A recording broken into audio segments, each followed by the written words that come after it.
Let me back on assessing and I'll step down from here. Microphone's on. Good evening, everyone. Welcome to the Fraser City Council regular meeting of Thursday, February 8th, 2024. Can we all please rise for the Pledge of Allegiance? I pledge allegiance to the flag of the United States of America and to the republic for which it stands, one nation, under God, indivisible, with liberty and justice for all. Thank you very much. Ms. Greenia, roll call, please.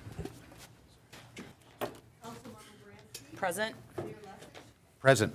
Councilmember Odell. Present. Councilmember Perry. Here. Councilmember Shornack. Present. Councilmember Stein. Present. Mayor Pro Tem Hubbardman. Present. Thank you very much. Item number 4, approval of the agenda. We will be removing, or I would like to remove item 7H, the leaf pickup program. We'll address that at a future time. Any other changes or amendments to the agenda before we approve? Councilmember Shornack. Yeah, I would like to discuss openly having Mr. Bob Logan attend the planning and zoning meetings. I know that I'd reached out to Lane with regards to that. Oh, thank you. Yep. Oh, God, he came out. Anyway, so going to the zoning and the boarding meetings, I think that's needed. I know he's an hourly employee, but I do believe that with the proper training, which he's willing to do, I think it's something that we need to do. We need to have some consistency through those boards. Yeah, I would like, I just want a discussion of it. Yeah. All right, so we should add that as item 7O. Bob Logan, planning and zoning. Okay. All right. Any other amendments, additions, changes? If not, I would entertain a motion to approve the agenda as amended. Make a motion to approve the agenda as amended. Second. Thank you. Motion made by Mayor Pro Tem Sutherland, seconded by Councilmember Shornack to approve the amended agenda. All in favor, say aye. Aye. Agenda is approved. Thank you very much. Item number 5, citizen participation on agenda items. This is an opportunity for the public to speak on agenda items only if you aren't able to be here during the regular meeting and comment then. Would anyone like to speak on an agenda item right now? All right, seeing none? Oh, okay. I'm sorry. Trying to go quick. We try to be efficient, but All right. your name, sir? Yes, Yeah. George Higgins. I'm at 18331 Breezeway in the Venetian Village sub. I've been there since 2021, and I'm here today. I actually just came from the Macomb County Board of Commissioners meeting because of item M on the agenda, the resolution opposing statewide water affordability legislation. I'm here to ask you to table that resolution until you've had more time to deliberate. I know nobody in this city especially. I moved here in 2021, like I said. I bought my house. You guys all got this in the email. My neighbor Michelle, she's out on our porch a lot. She screams across to the way to me. I'm at the showing. Watch out for the water bills here. They're very high, 100, 150. I was like, wow, that's a lot coming from the city of Warren. I wasn't used to that sort of water bill. So this legislation, that resolution, item M is opposing, it would, result in a net, an increase of a $2 a month charge on everyone's water bill. But I don't know about you guys, but I don't look at the last digit of my water bill, right? I look at the second to last or the first. Maybe it's a good month. It's a 2-digit number, not a 3-digit number. I'm really excited. So I never thought I would be here, promoting something that would, have an increase in water bills. But this is really a good legislation. For anyone who doesn't know, we currently have a RAP program that provides assistance with water bills for people who qualify based on income, disability, seniors with fixed incomes that qualify. That program is administered through the Macomb Community Action, which is also the I don't know what you call it, the program that administers Meals on Wheels, which is a great program everybody loves. They have said that this year, Macomb County will run out of its RAP funds under GLEWA. And pretty soon, there will be somebody in Fraser who qualifies, and they will call and ask for help with their water bills, and they'll be turned away. by the people who run Meals on Wheels, by people who are very generous and want to help because they don't have the money. This legislation would fix that problem, and it fixes it at the state level. We need the state to take some leadership. And I'm actually kind of surprised not to see Commissioner Miller here. I just came from the Macomb County Board of Commissioners. This resolution number on here, she's the author of the resolution number, you know? She's the author of the resolution. It's all over these city councils throughout Macomb County. She even sends them to Wayne County. I don't need to look at the resolution. I know exactly what it says. I've seen it 26 other times. If you go on the internet, you can find it on all these city councils. She's not here to speak up and defend her resolution. I think that's a little disrespectful. And, you know, she has made several points opposing this legislation, and she hasn't responded to criticisms of those points. She says we already have RAPs running out. She says, why isn't there an opt-out like the MEAP legislation? That opt-out only exists for people who do no shutoffs. We can't do that with water. And this doesn't help me or my community. We know it does. It helps Macomb County residents. It helps people in Fraser. And then just to get back to the funding issue, because I know Mayor Lesich, that's what you had an issue with. We already pay $1 per month into our electric bills to help, you know, create this MEAP, Michigan Energy Assistance Program. $1 per month in every electric bill we're already paying. This is the exact same funding model that passed under a Republican state House, state Senate, Governor Snyder. I won't say anything good about him besides that. So this is something that was bipartisan when it was passed 10 years ago. It should be bipartisan now, and I think, you know, by passing this legislation, you're kind of wading into partisan politics. You guys are all, serve as independents. And this legislation in the State House is not going anywhere until April 16th at the very earliest. Oh, really? Wow, that's more than I thought. But, you know, Commissioner Song on the Macomb County Board of Commissioners, she's running for State House. The State House is currently tied 54 to 54. You have 2 months to deliberate on this item. I would encourage you all just to take a beat. I think people here in Fraser are actually pretty reasonable and pretty compassionate, and they want to live in a healthy society where their neighbors aren't having their water shut off, right? Where everyone has a water bill they can afford. I know nobody likes their water bill. I wouldn't qualify for this program at all. But, you know, $2 a month is a gas station cup of coffee. It wouldn't fix the problem we have in Fraser. I know you guys are all working pretty diligently to work on that and invest in the infrastructure as we need. But this would solve the problem we have as a state with water affordability, which in the Great Lakes state, I think, is kind of silly that we're surrounded by fresh water and it's so expensive and so many people have problems with water affordability. Thank you. Thank you. Appreciate your comments. Anyone else? Yes, come on up. You can wait until the agenda. Yeah, you can do that now, or you can do it later. So if you want to speak at item M during the meeting, you can do that. This is if you want to, if you're not going to be here later in the meeting. So. Oh, well, you did a great, you did a phenomenal job presenting your position. So, anyone else? All right. Thank you very much. Item number 6, consent agenda. Would anyone like to make a motion to approve the consent agenda? I'll make a motion to approve the consent agenda. Second. All right, motion by Mayor Pro Tem Sutherland, second by Councilmember Odell to approve the consent agenda. Sorry about that. All in favor say aye. Aye. Motion passes. Item number 7A, new business. Eagle Scout Myron Crizel recognition, Arbor Arch at McKinley Park Sensory Garden. Let me find the proclamation. Myron, could you come up and meet me in the middle here?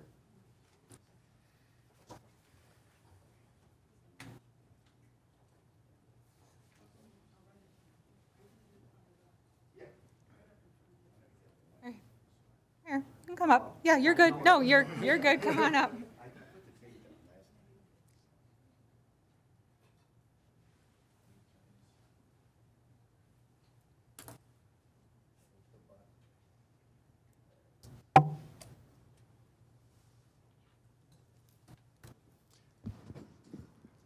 Hello. All right. Very good. Thank you. We're here tonight to recognize Myron Crizel. Is that how you pronounce your last name? Sir. I'm not used to that. Myron is an Eagle Scout. When did you become an Eagle Scout? About About 2 months ago. 2 months ago. in November. Congratulations. Thank you so much. And part of the Eagle Scout program is you have to come up with a service project that benefits your community. Myron knew that McKinley Park had a lot of recent developments, and they had recently built a sensory garden there. And he came up with a project to build an arbor. Here, you describe what it is. All right. Oh, sorry. All right, so I built an archway at McKinley Park to help make it like seem more beautiful. Like I really liked the idea that Vanya brought up to me. Sorry, I'm just You're doing fine. okay. Wait, what? What did you want me to say? I'm so All sorry. right, I'm going to take it from here. He can build things with his hands. And he gathered a team, he put together a design, he got the approval of the city, permits, et cetera, correct? Yes, sir. Yeah, keep saying sir. But he actually built it, and he had a lot of supervisors from the troop, but his team of other scouts built this thing. Did a much better job than I could ever do. So we have a 1-minute video. I think it's 1 minute, 3 seconds. Can we play that, please? It'll show you a little bit of the project and show you the team that did it. So if we can hit the button, there we go.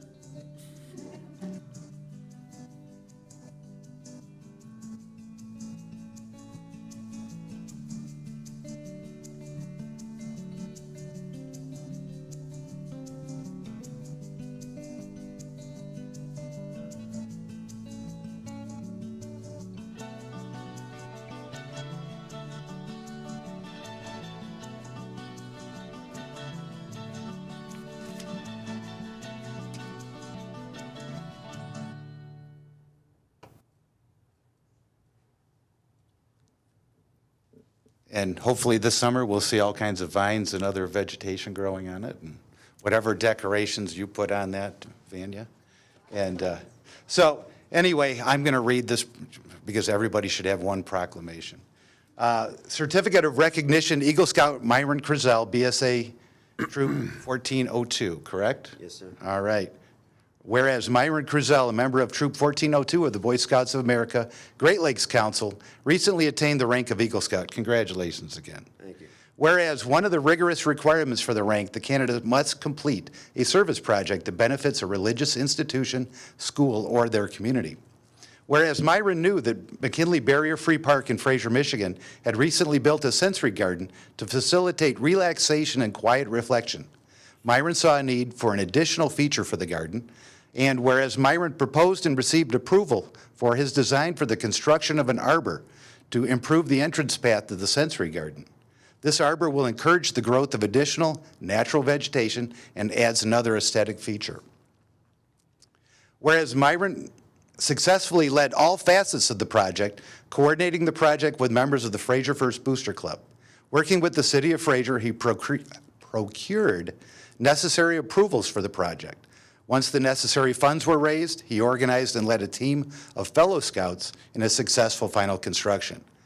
Now therefore be it resolved, I, Michael Lesich, by virtue of the authority vested in me as mayor of the City of Fraser, and on behalf of the entire City of Council and all of our citizens, do hereby extend our appreciation, as well as this certificate of recognition to Myron Crizel for his work and service to our community and for a job well done. Thank you very much.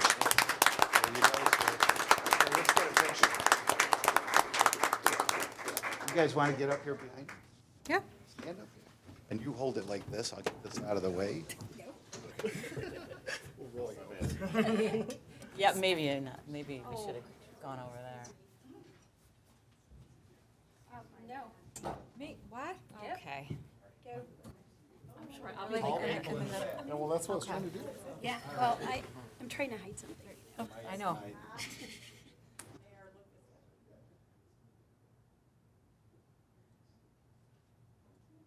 Thank you very much, Myron.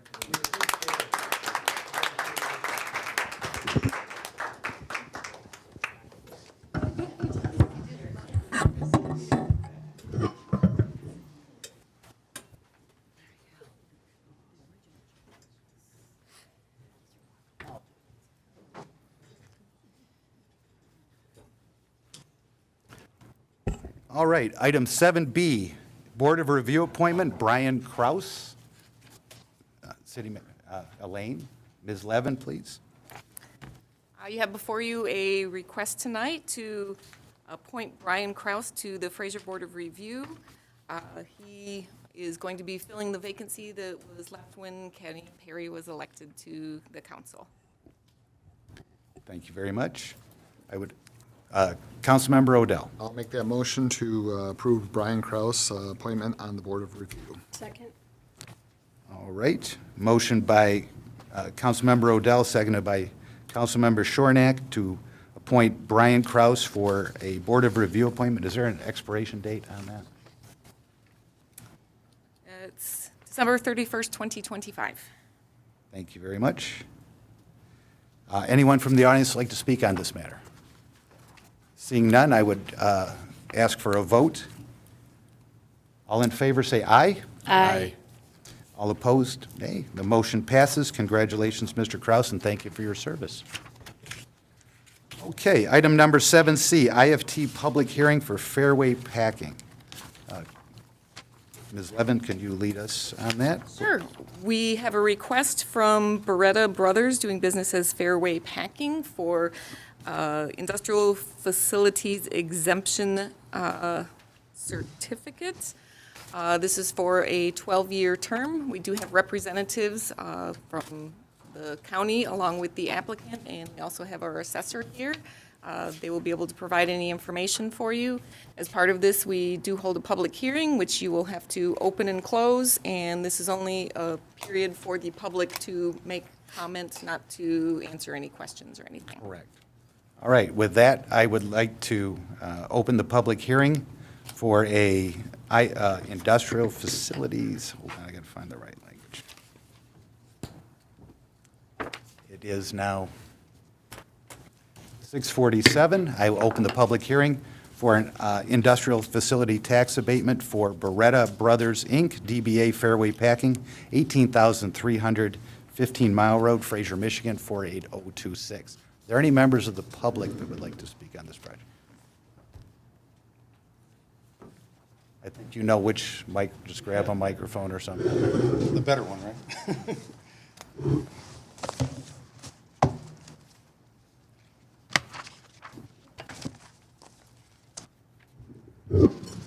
The purpose for me being here tonight is that I'm here to speak very much in favor of the IFT for 12, I'm sorry? Address, name. and- Okay, Doug Haggerty, I'm Doug Haggerty, 31048 Rickert. The reason why I'm here tonight is in strong support for a 12-year IFT abatement for these gentlemen. And I wanted to give Mayor and Council just a little bit of a history, if you will, go back a few years. In 2003, when I was elected to council, there was no planning and economic development person. There used to be a Pat Jameson that was here that would oversee a lot of these type of things, but she had retired. The industrial tax base in the city of Fraser back then represented 48% of our total tax intake for the city at that stage and point in time. I was approached by myself and also Marilyn Lane, the mayor at that time, by the city manager, Tom Van Dam. Tom Van Dam approached us shortly after the election and said, hey, we've got a problem. We said, well, what kind of problem do we have? He said, in the last 48 months between 1999 and 2003, we've seen a massive loss in industrial taxes here in the city.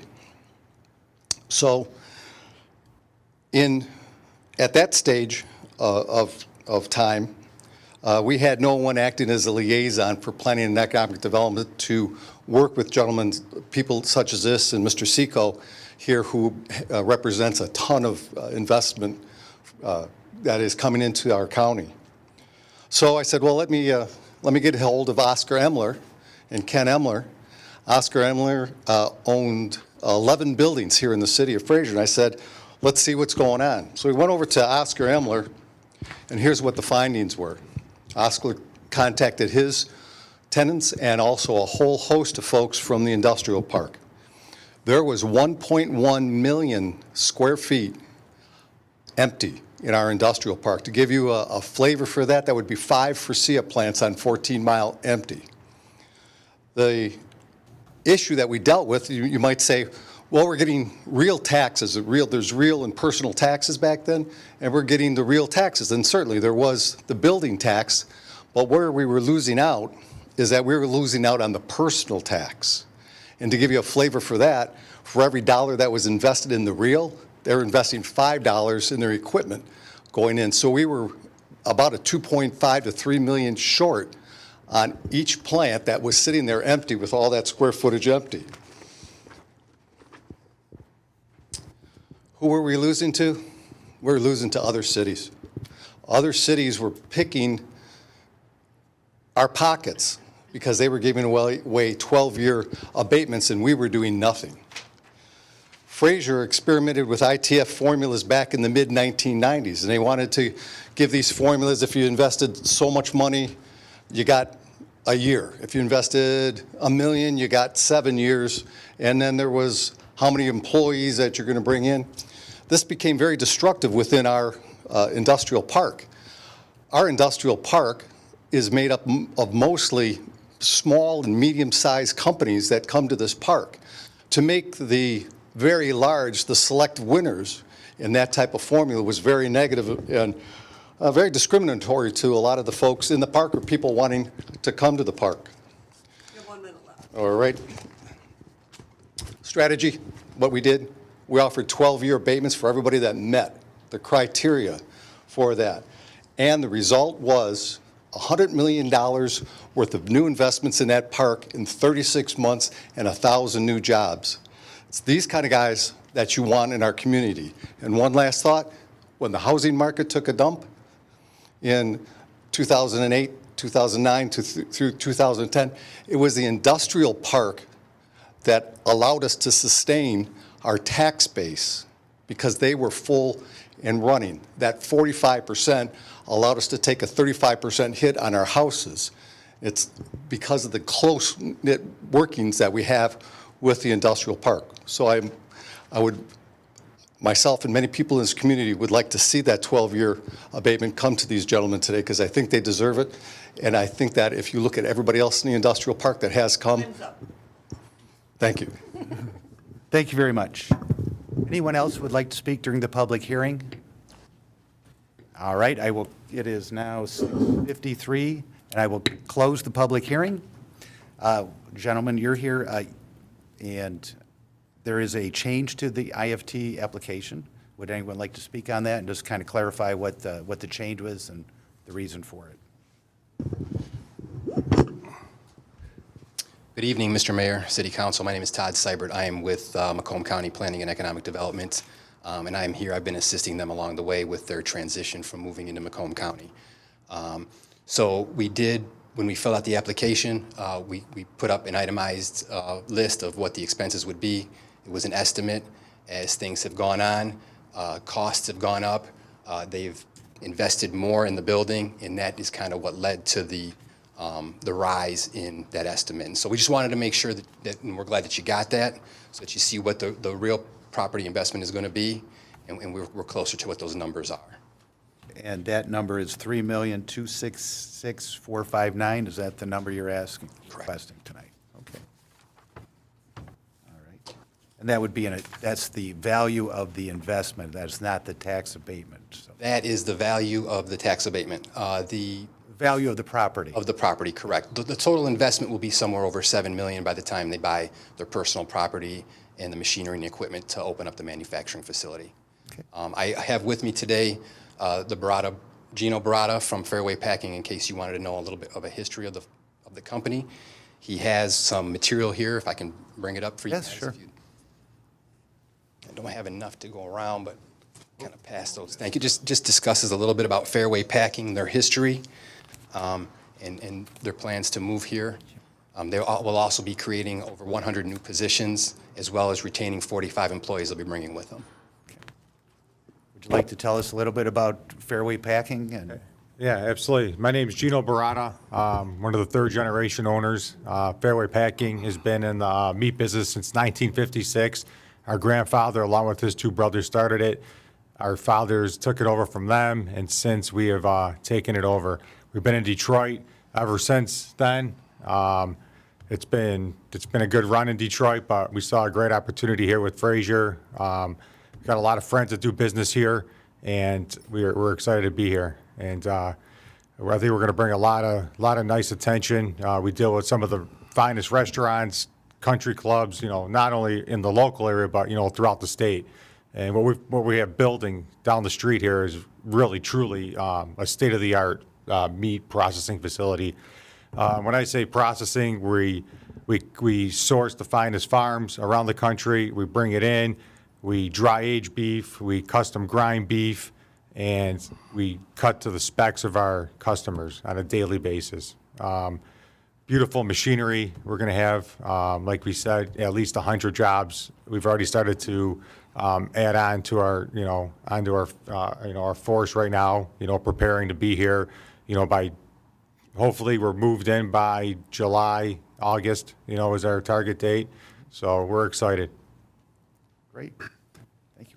Any questions from council? Councilmember Odell. Hi, gentlemen. Thanks for investing a great amount into our community here. Just got a couple quick questions. So I was looking at your website, just doing a little research on your company. One of your brands, it said it was Carmella. Are you guys any way associated with them as far as ownership already, or? No, nothing with ownership. Carmella is a distribution partner of ours. Okay. So it aligns us, better too, moving out this way too as well, to be, But ship it just take it Cro- across the exactly, parking close lot, right? proximity. But we're still gonna operate the way we do now, but just the capabilities to grow and to get to other parts of the state. So they Just the don't- people we're going to bring into the campus. What we're going to have there really is a beautiful, food campus where we're going to have events, hands-on, coming in behind the scenes of the dry aging process, the cutting process, the grinding. The whole farm to table is going to be available to to anyone, to the public, which is really cool to see as well. And with Carmella, with that beautiful culinary center, we'll be able to do. Chef-inspired dinners, have some of the top chefs around the country here in town to do things like that. So My as far as- main question was just if you guys had any ownership in each other's companies. No, zero, no ownership. That's the only question I had. Okay. Any other questions from council? You don't have to use your light. Mayor Pro Tem. I'm still putting it on. Okay, thank you. Are you wholesale or open to the public also? We are wholesale with a retail presence. Currently, you can order online and pick up at our Eastern Market location, or we have a retail store in Grosse Pointe where you can go and walk in and shop in there. But we intend to also have, a pickup here, not a retail like counter in our processing facility, but you'll be able to order online, come here, pick up. Okay. Thank you. Great. Thank you. Councilmember Stein. Thank you. Oops, sorry, the light. How many employees will this facility that you have here in Fraser, will you be hiring for? I think we're going to need about at least 100. We have 50 now, and we're going to, over the next 2 to 3 years, we see, adding another shifts and bringing other, people on board as we need. Okay, thank you. Great. Ms. Kopp, with this amended amount, would it be proper to, if we were to make a motion here, to amend it and include that amount? You make a motion. Do you have any suggestions? No, I would just make the motion to include, to be the amount that they resubmitted in their application. Okay, as resubmitted. Okay. All right, thank you. I would entertain a motion for this.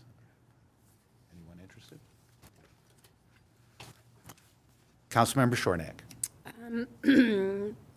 I would make a motion to approve the IFT for Fairway Packing for the 12 years for the amount of $3,666,459. It's 260. 266,000, yeah. 450. I would second that motion. Any other discussion from the council? Any other, Mr. Nault. Yes. Thank you. I would just ask that the motion maker include the fact that the motion is approving the resolution that has been presented to you. That resolution is the formal approval document for this, just for record keeping and other purposes. Okay. To approve the official resolution as well. Motion, or Resolution 2024-0. Wait. Yes. City Clerk. One person talking. Resolution that was, I sent to Elaine has the old number in it, so I just want to make sure that that resolution includes. It does include the 3,266,005, or 459,000. Yes. So to restate it, it is a motion to approve Resolution 2024-01, granting Fairway Packing, Beretta Brothers Incorporated, an IFEC for a new manufacturing facility as, with the amount as resubmitted on their application for an industrial facilities tax exemption certificate. Is that what your motion? Yes. Okay, We'll go with thank you. it. Thank you. All right, any member of the public wish to speak on this? Seeing none, I would entertain a vote. All in favor say aye. Aye. Opposed? Motion passes. Congratulations, and thank you for your investment in our city. Thank you. Yes, thank you.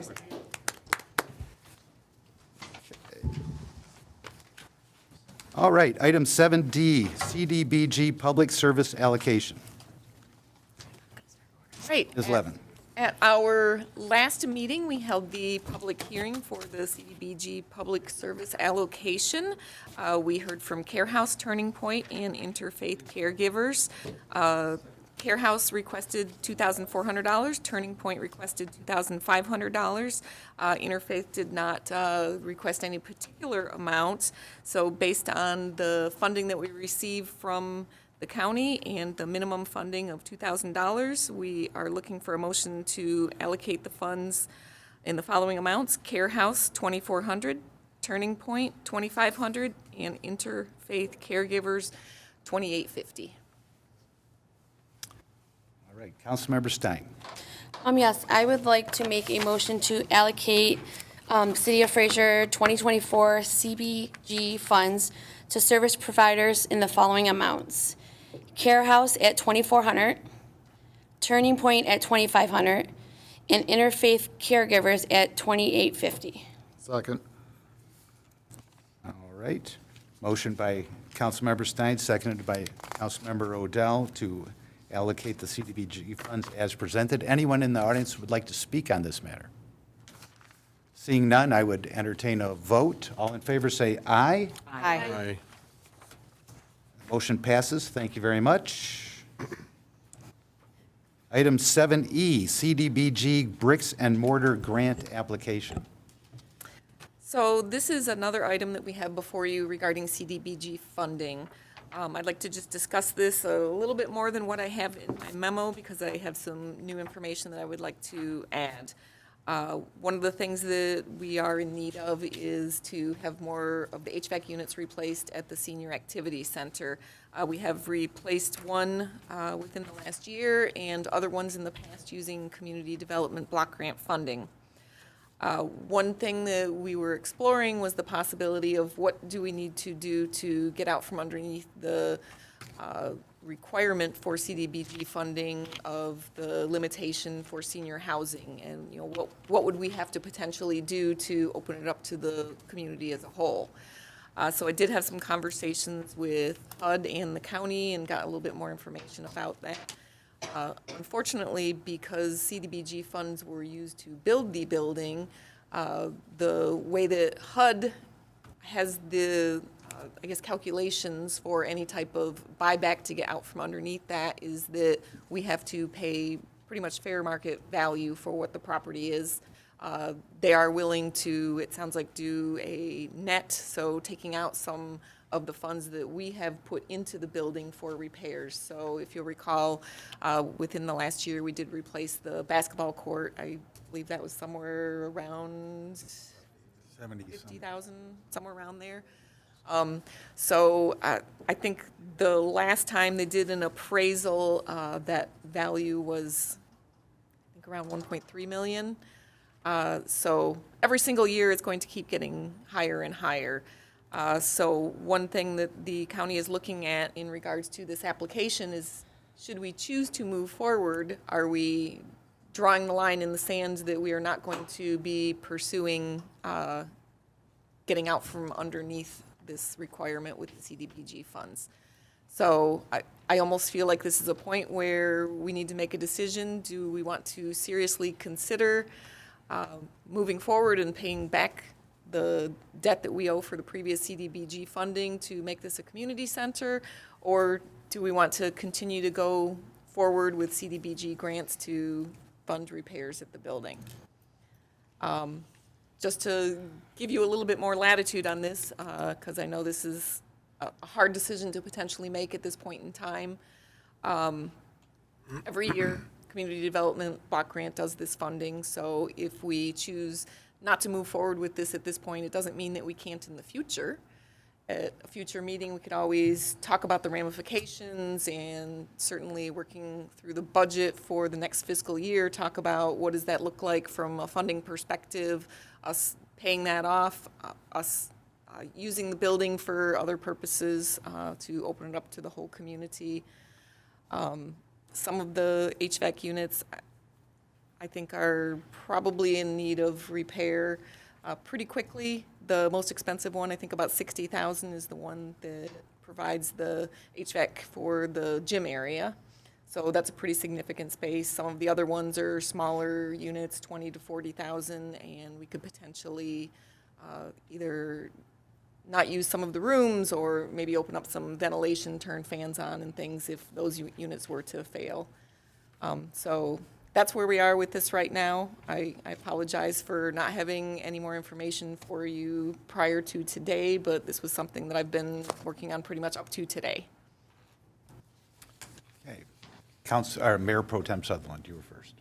The only question that I have is, if the CBGB funds were received because they were in the actual construction of the building, how were we able to previously use it for activities other than senior activities? We were not using it in compliance with the grants. Oh, awesome. Okay, great, thanks. For a very long time. For like Yeah. It's not 40 years, yeah. Or what, no, yeah, 20 years, probably. Okay. forever. All right. Sorry, Councilmember It's Baranski. unfortunate, Yeah. but, Yeah. you know, once you learn that you're doing things incorrectly, that's when we need to really find a way to make sure that we are doing things in compliance with all of the rules. I missed the number. Oh, thank you, Mr. Mayor. How much would we have to pay currently? Did you say it was 3 million? I don't have a current value, so this value was, I think, from 2018, I think it was 1.3 million. We would have to get an appraiser to do a new value it, and HUD may or may not be willing to reduce the fair market value based on what we have invested in the property outside of CDBG funds. I think that if we ever had an extra $1 million laying around, there's a lot of other capital needs that would come before paying back this building, unfortunately. And so I don't know why we would not continue to pursue this type of funding to continue to improve the existing building. That's my opinion. Okay. Mr. Odell? Nothing? Okay. Take it out. I guess the question would be, you said it was kind of like a line in the sand. Is that what the county inferred, or? So with the conversations that I've been having with them, talking about, do we want to pay this off or not, when they get this application, they may take it with a grain of salt that, are you actually going to move forward with paying it off or not? they are in a position where they get the money directly from the federal and it passes through to us. So they are the ones that are subject to the audits. They are the ones that are subject to having to control all of the money. It would place a bit of a burden on them if we were to repay the money. In matter of fact, they would actually prefer us, if we were to do this, to do it over a 3-year timeline. And that's something where, until it was fully paid off, we would still be limited to using it for seniors only. But if it's based on the value, wouldn't that be a moving target all the time? It would be based on whatever the appraisal is at the time when we sign an agreement. And there's no way where its primary use is a senior center, but after hours could be used to rent out to support the senior center budget. I can't believe there's no flexibility to make this, its primary purpose is a senior center, but it should be able to be utilized to rent out to funds that they could bring in to help support the senior center as a revenue source as well when it's not being used for its primary purpose. So there's no flexibility in that? So we did talk a little bit about that, and the only way that we would be able to do that is we have to track the people that are coming in, and at least 50% need to be low to moderate income levels.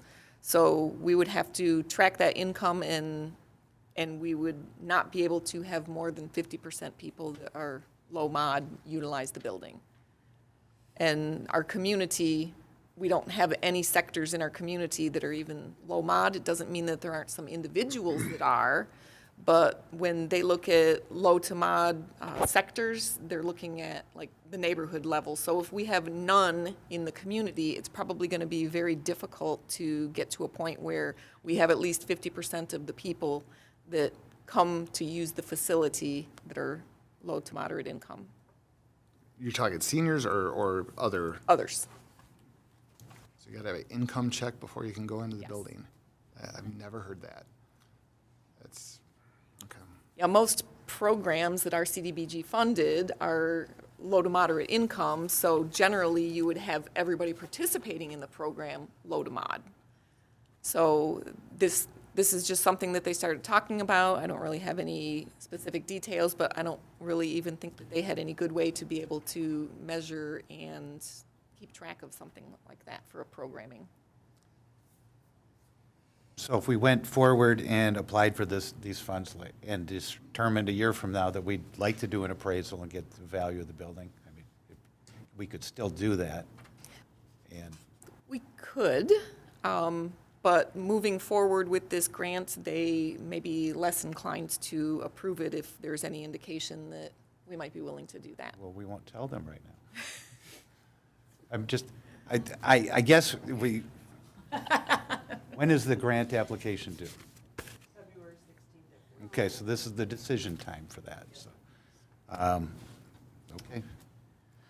And you mentioned that there's repairs we could do to these as well. That's an option. Or replacement, and the grant Eventually would be to replacement. replacement, right? Yeah, and the larger unit, the one over the gym, that's the most expensive, I think 60,000 is probably the one that is in 140? Sorry, even more than I thought. Yeah. That's why I asked you, because you mentioned 60 and Yeah, that's- 140 for a replacement unit as opposed to a repair. Yeah, that's the one that is in the probably worst state. Okay. All right. There's nothing that would preclude us from moving forward with this application at this point, though. Okay. Anyone like to make a motion on that? Okay, Councilmember Baranski. Yep, I'll make a motion to approve CDBG brick and mortar grant application as submitted in the packet. Second. All right. Motion by Councilmember Baranski, seconded by Mayor Pro Tem Sutherland. Anyone in the audience or anyone on council would like to say anything else on this? All right, anyone in the audience like to speak on this? Seeing none, I would entertain a vote. All in favor, say aye. Aye. Aye. Opposed, nay. The motion passes. So submit the grant application. Thank you. All right. Item number 7F, audit presentation. We have Yo and Yo, our city auditors here tonight. Join us in the center there. Thank you for coming. Thank you. Good evening. Good evening. My name is Alan Panter. I'm a partner at Yo and Yo, and we're here to present the audit. With me tonight is Ira Martin, who is a senior accountant. The way this works is I'm the partner in charge of the job. Everything kind of falls on my responsibility, but I need people like Ira. She's my eyes and ears, and we had a couple of staff accountants that worked with her. So I've decided it was a good thing to bring her along tonight, and so anyway, so the materials that you have, and if you want to hold these up maybe, we have the bound audited financial statements. We have the larger bound document. Then we have the stapled letter, I would call it the governance letter. And then we have the presentation, which you've got hard copies of it, and we will also project up on the screen for the audience to see. So the theme for tonight, the thing that I'd like you to take away from tonight's meeting, in my talk, is that better, but still not great, okay? So those of you that were on the council last summer, I presented the audit in August for June 30th of 2022. The audit last year was over 7 months late to the state, so it's due to the state within 6 months of this fiscal year end. This year, it was late again, but by a much narrower margin. So it was 5 weeks late. So we never like to see audits go late at all, but 7 months versus 5 weeks, that's a big improvement. Okay, so the city definitely made some improvements in terms of its processes, and has really made an effort in terms of staffing and really attention to these sorts of issues. So I'm not gonna sit here and say that, you know, we're completely out of the woods, but definitely better, okay? So that's if you don't take away anything else from my talk tonight, that's what I want you to take away, okay? So all that said, we would like to thank everyone at the city that we worked with. It's a very difficult thing to make all the adjustments to the books, pull together everything that needs to be pulled together. Work with us while we're doing the audit, answer all the questions that we have. There was a lot of back and forth, as Ira would tell you. And so there's a lot of hard work that happens when that happens, and we'd like to thank everyone that we worked with at the city, especially Angeli, who is fairly new, but has really done a good job of picking things up. And I'll say that, you know, the biggest thing that I have enjoyed working about Angeli is that she's very curious, and in a good way, and she wants to learn. So that's very good. So I definitely appreciate that. And also your city manager, Elaine, we appreciate working with her as well. So thank you very much for all the assistance that we received during the audit. So one of our responsibilities as auditors is to review not only the numbers, but the internal controls that create those numbers, and also certain aspects of legal compliance. And of course, when we find issues with internal controls and legal compliance, we have an obligation to report in writing when we find certain things. So as you might suspect, because of the late audit, and even though there was some improvement that we saw, there are some issues that we noted during the audit, as well as, and we call those internal control findings, and also some items that we have that are what we would call comments for management's consideration. So those are less severe items that we would just communicate for your information. So we have a couple of those. So I plan to address those specifically during my presentation tonight. So my plan for this evening is to give you an overview of the audit, show you some graphs. I only have a couple of graphs. Show you some financial trends, discuss the governance letter, internal controls, and answer any questions that you have. So please interrupt me with those at any time. So on the second page of the presentation, there you go, right on cue. Talks about the independent auditor's report. The purpose of an audit is to give you an opinion on your financial statements, not to detect fraud, and not to give assurance on internal control. So it's a very important concept about what it is that we're here to do. We're here to give you an opinion on your financial statements, which is what you see referenced here. We're giving what's called, I'm sorry, that is our opinion on your financial statements. What we're giving is an unmodified opinion. That is the best opinion you can get, and it means a couple of things. It means, first of all, the statements are formatted in accordance with generally accepted accounting principles. So in other words, everything is supposed to be in the statements is there. And also, based on the procedures we perform, the numbers are good, okay? So unmodified opinion is definitely what you want to see, okay? So that is definitely a positive, okay? So next page, I have a couple of graphs. The first one deals with the general fund. The second one deals with the water and sewer fund. And they're just very high level to give you some historical perspective on the financial performance of these two funds. So the first one is a general fund. And this, this plots out total revenues, total expenditures, and then the fund balance is the line that's on the chart there. So you can see that 4 out of 5 years on the graph here in the general fund, the city has increased its fund balance. The revenues have exceeded the expenditures, and you can see the fund balance going up. It did go down last year. I believe that was due to some capital expenditures that you had last year. And so this year you had an increase to your fund balance. So you can also see that where the fund balance is in relation to your total revenues and expenditures. So we usually recommend that a fund balance is at a minimum of 20 to 25% of annual expenditures just for operating purposes. And you can see that from this graph that it's closer to about 90%. So that's a positive thing as well. I think that one thing that we learned from the pandemic is we don't really know what the future is going to bring economically. So any excess that you have over that 20 to 25% minimum is really just dependent on what plans you have for that money. Okay, that gets into an awful lot of things, but it really boils down to those plans. Okay? So the next graph on the next page deals with the water and sewer fund. So of course the water and sewer fund is self-sustaining. It is supported by user charges. Okay, so that's the water bills that get paid, water and sewer bills that get paid by the residents of the community. And it is intended to be self-supporting into the future, meaning that all capital, all improvements to the water and sewer system, that's all coming out of this fund. Okay, so you have to look at this fund from a long-term perspective as far as the viability of the water and sewer system. You know, have you guys made the appropriate improvements to keep up with, you know, what needs to be kept up with? And it all boils down to the rates, right? So it all boils down to, are you charging the right rates in order for the long-term sustainability of the system? And that's kind of what everything kind of distills down to when we start talking about these water and sewer funds. So this 5-year graph, you can see that each year revenues exceed expenses.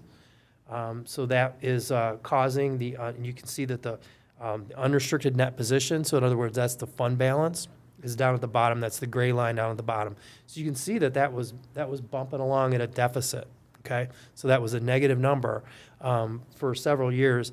It pushed into positive territory last year, and it went down a little bit this year, but it's still a positive number. Okay, so that's a good thing. And what I would call that is what I would call a structural surplus of how you're operating that fund, but it's also important to have that for the long-term viability of the system. Okay, so that unrestricted fund balance is right around zero. I would say a better, more healthy level would probably be between $2 and $4 million. Okay, so you're headed in the right direction, I would say, but there's still some to go. The other thing that I take away from this is you can see the top line there. That's the net investment in capital assets. So that's basically how much your system costs, the entire water and sewer system, minus depreciation, minus debt that's against it, okay?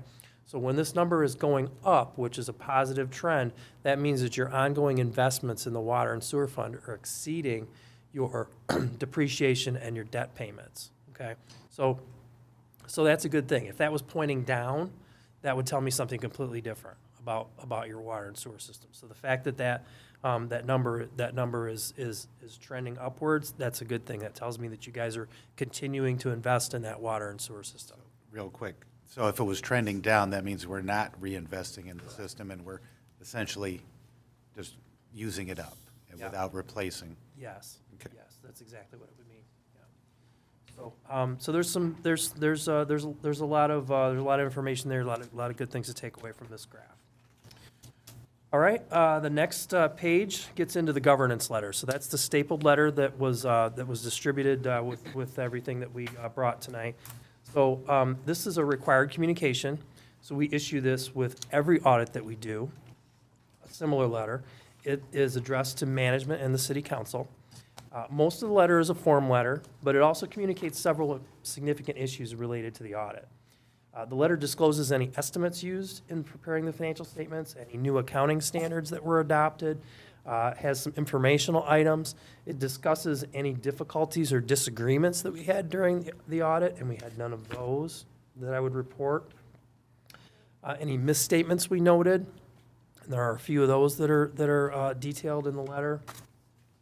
And if we had any management comments or internal control findings, we had those, and of course, we're gonna talk about those as well. So the next page gets into the internal control findings. So we had 3 internal control findings this year, all of which are being communicated as material weaknesses. Those are the kinds of findings that, so in the terms that an auditor would speak, we have material weaknesses, we have significant deficiencies, and then we have management letter comments. Okay, those are all pretty intimidating. Oh, I'm sorry. Oh, she's on the right one there. I didn't just hear the third you said. Management letter comments. Oh, well, the worst one is a material weakness. The second level is what we call a significant deficiency, still kind of an intimidating kind of a, verbiage there. And then the last one is a management letter comment. Management letter comment, we literally could do a quality audit under auditing standards and never communicate those. Okay, we're not required to communicate those. The next page is going to show we chose to communicate 5 of them. Okay, so, but to just go through the material weaknesses. So these kind of things are the kinds of things that I would characterize as issues that require immediate attention. And I would definitely say that these are issues that they're not, it's not that it's not being handled. It is absolutely being handled by your finance department. But it's a process, okay? And they're going through that process right now. So the first 2 comments, audit adjustments and error corrections and control environment / audit not filed timely, those are the same as last year, okay? There's no change to those. So what that means is audit adjustments and error corrections, that means that we found material issues with the financial statements, with the trial balances that we were provided, and we had to propose adjustments to that, okay? So that's pretty much an automatic. When auditors find that, you're gonna see this kind of finding, okay? Audit not filed timely, I think that speaks for itself. You guys have an audit that wasn't filed timely, you're gonna have this issue here. The last one is a deficit net position. So you guys have a fund, the self-insurance fund, that is in a deficit of about $400,000. Last year it was in a deficit as well, but this year it's going to require the filing of a deficit elimination plan. So we've included this also as a finding as well. That is new. That's the only one. Can I ask you a question about that? That's the self-insurance fund? Yes, sir. And so finally, a corrective action plan with the state. Can we simply fund that from general fund, or? You could. Okay. You could. So we could correct this pretty simply. Yeah.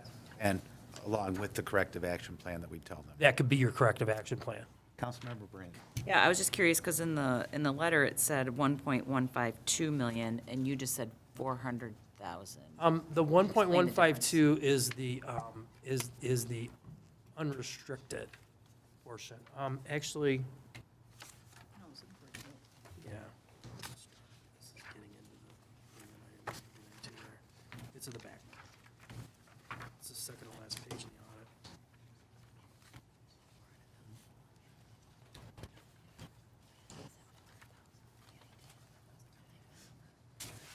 audit. Yes, the deficit in that fund is $404,043. Okay, so that is the actual deficit. There is well, and that's what it is. So I apologize, that 1.152 million is not correct. Oh, okay, thank you.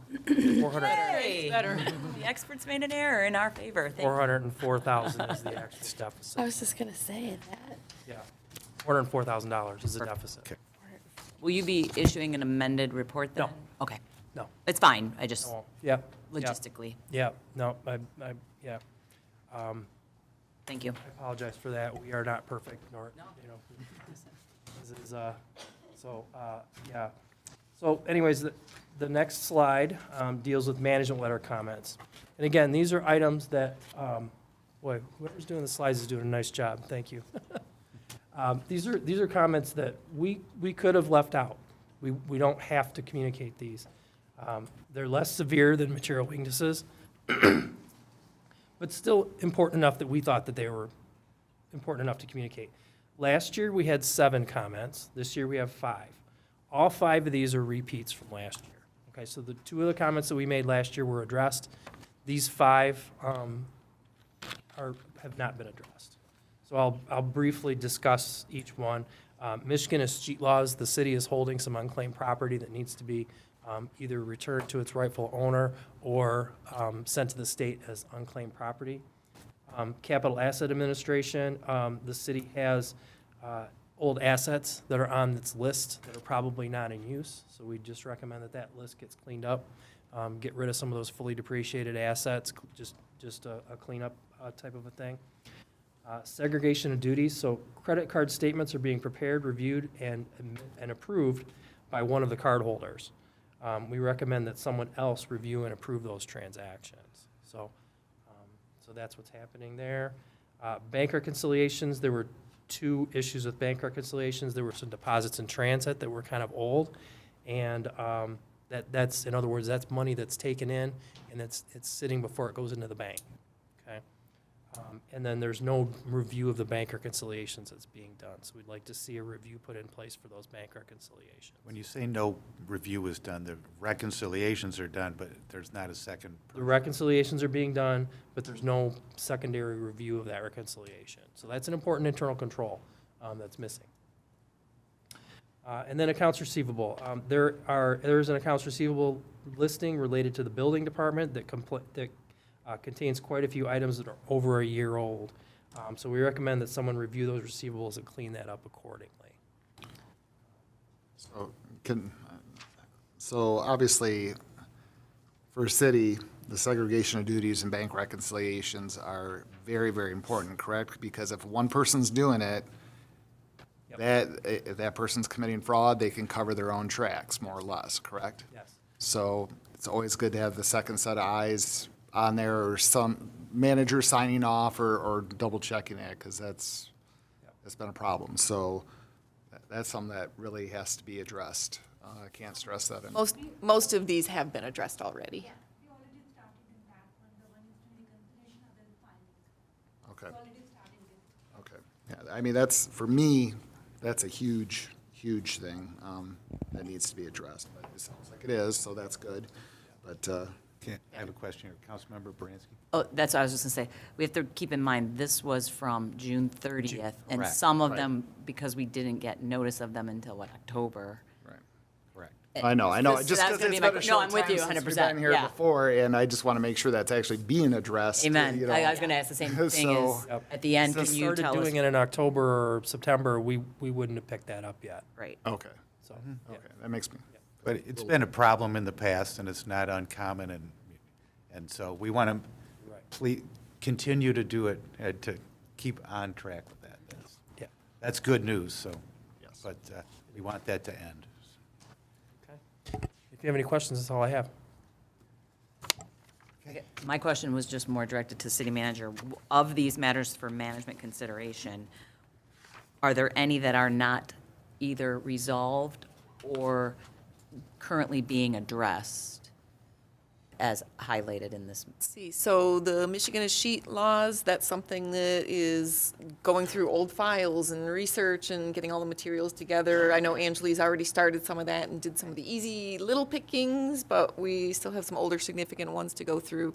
The Capital Asset Administration, that's something that we'll be working with DPW and working on cleaning up those files.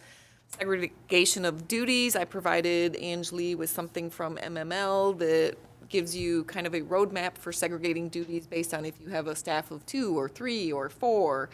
So that's something now getting done with the audit, that she'll be looking at the staffing levels and determining, are there things that we're going to change some of the job duties, find better ways to split things up so that we do have that proper segregation of duties. Bank reconciliation, she's already been on top of that. And then accounts receivable, we're working through that as well. So really pretty much everything to some level has been addressed, so certainly anticipate much better audit next year. Angeli, she's been here, 6 months now? I think, yeah, almost 6 months. So, with that big transition, certainly her coming into U.S. government, coming from Canadian government, she's got a little bit of a learning curve, but she's been picking up things very, very quickly. So I have a lot of faith in her and certainly the rest of our team. So will this then be the same problem we had with the credit card because of the time overlap, that even if we get it done, potentially you may have to raise some? And that's the thing, when you get behind, you're spending that time catching up. Right. We report these issues and there's a time lag there. So, the next audit that we're gonna do is for the period of July to June. And so if these things are happening in part of the year, you might see this again, so as much as I'd like to say, well, everything's just great and, it's a product of that time lag. Thank you. I had a couple questions. Custodial credit risk and deposits. Yes, sir. There was a statement, the city does not have a policy for custodial credit risk. I thought we addressed this a few years ago, but I guess. That's not to imply that the city should have or is required to have that kind of a policy. So GASB 31 is the relevant standard there, and that's pretty old GAAP. That's been around since the 90s, okay?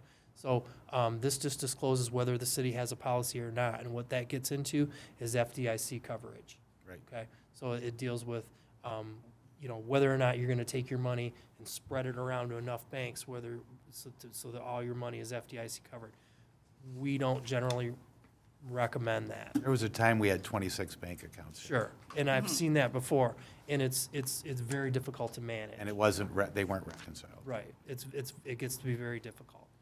So that's not a positive or a negative statement, that's just a fact. And Michigan Class is a pretty safe investment.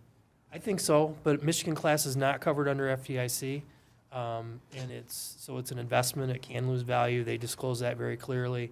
But on the flip side of that, I've never seen a client, other than market fluctuations, lose money on that. There was a note 7 on subscription-based information technology arrangements. Yep. This is a fairly significant number. I don't remember this was approved, but would this be something that the council would approve as a contract? So. And those, like a Microsoft Outlook 5-year Yep. contract? So this gets into GASB 96. So GASB 96 is new this year. It was adopted as of July 1st of 2022, which was the beginning of your fiscal. Is that right? Yes, July 1st of 2022, which was the beginning of your fiscal year. So these agreements were in place before. And what this is it's a new reporting standard where it's never been in the financial statements before because it didn't have to be there.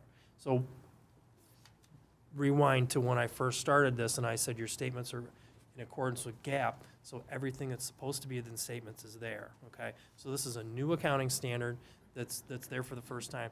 That agreement very well could have been in place for a while. Okay. So before that, but it's only being reported on now because GASB 96 was adopted this year. Okay. And then one other area that I was, retiree healthcare, OPEB. Yep. I know that it was over budgeted, but the expenditures were $980,000, I believe. And that's below our average, historical average, so. Okay. So my concern would be, we have a $207,000 corrective action plan payment. And I don't know if it goes into that account, into that line item of the general ledger. But,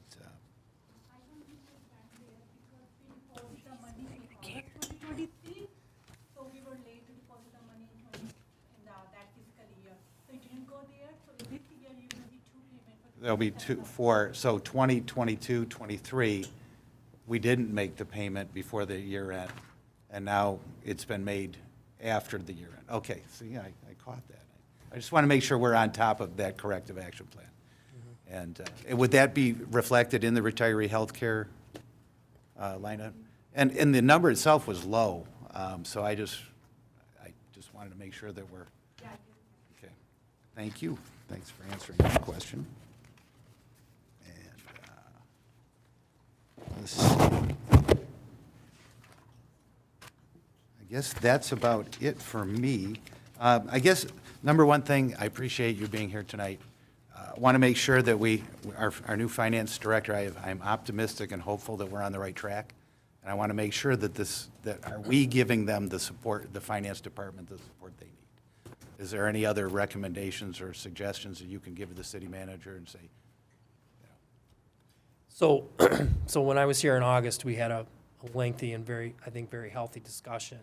Your council's changed a little bit since August, so there were some of you who were here and there were others that weren't on the council at that time. But we had a very good discussion, and I do believe the city is on the right track as far as this goes. I mean, you've got a finance director who's here, who's engaged, learning these things. We've been working very closely with your city manager as well to kind of try to tackle these issues. So I do think that you're on the right track. thank you, I appreciate it. Mayor Pro Tem.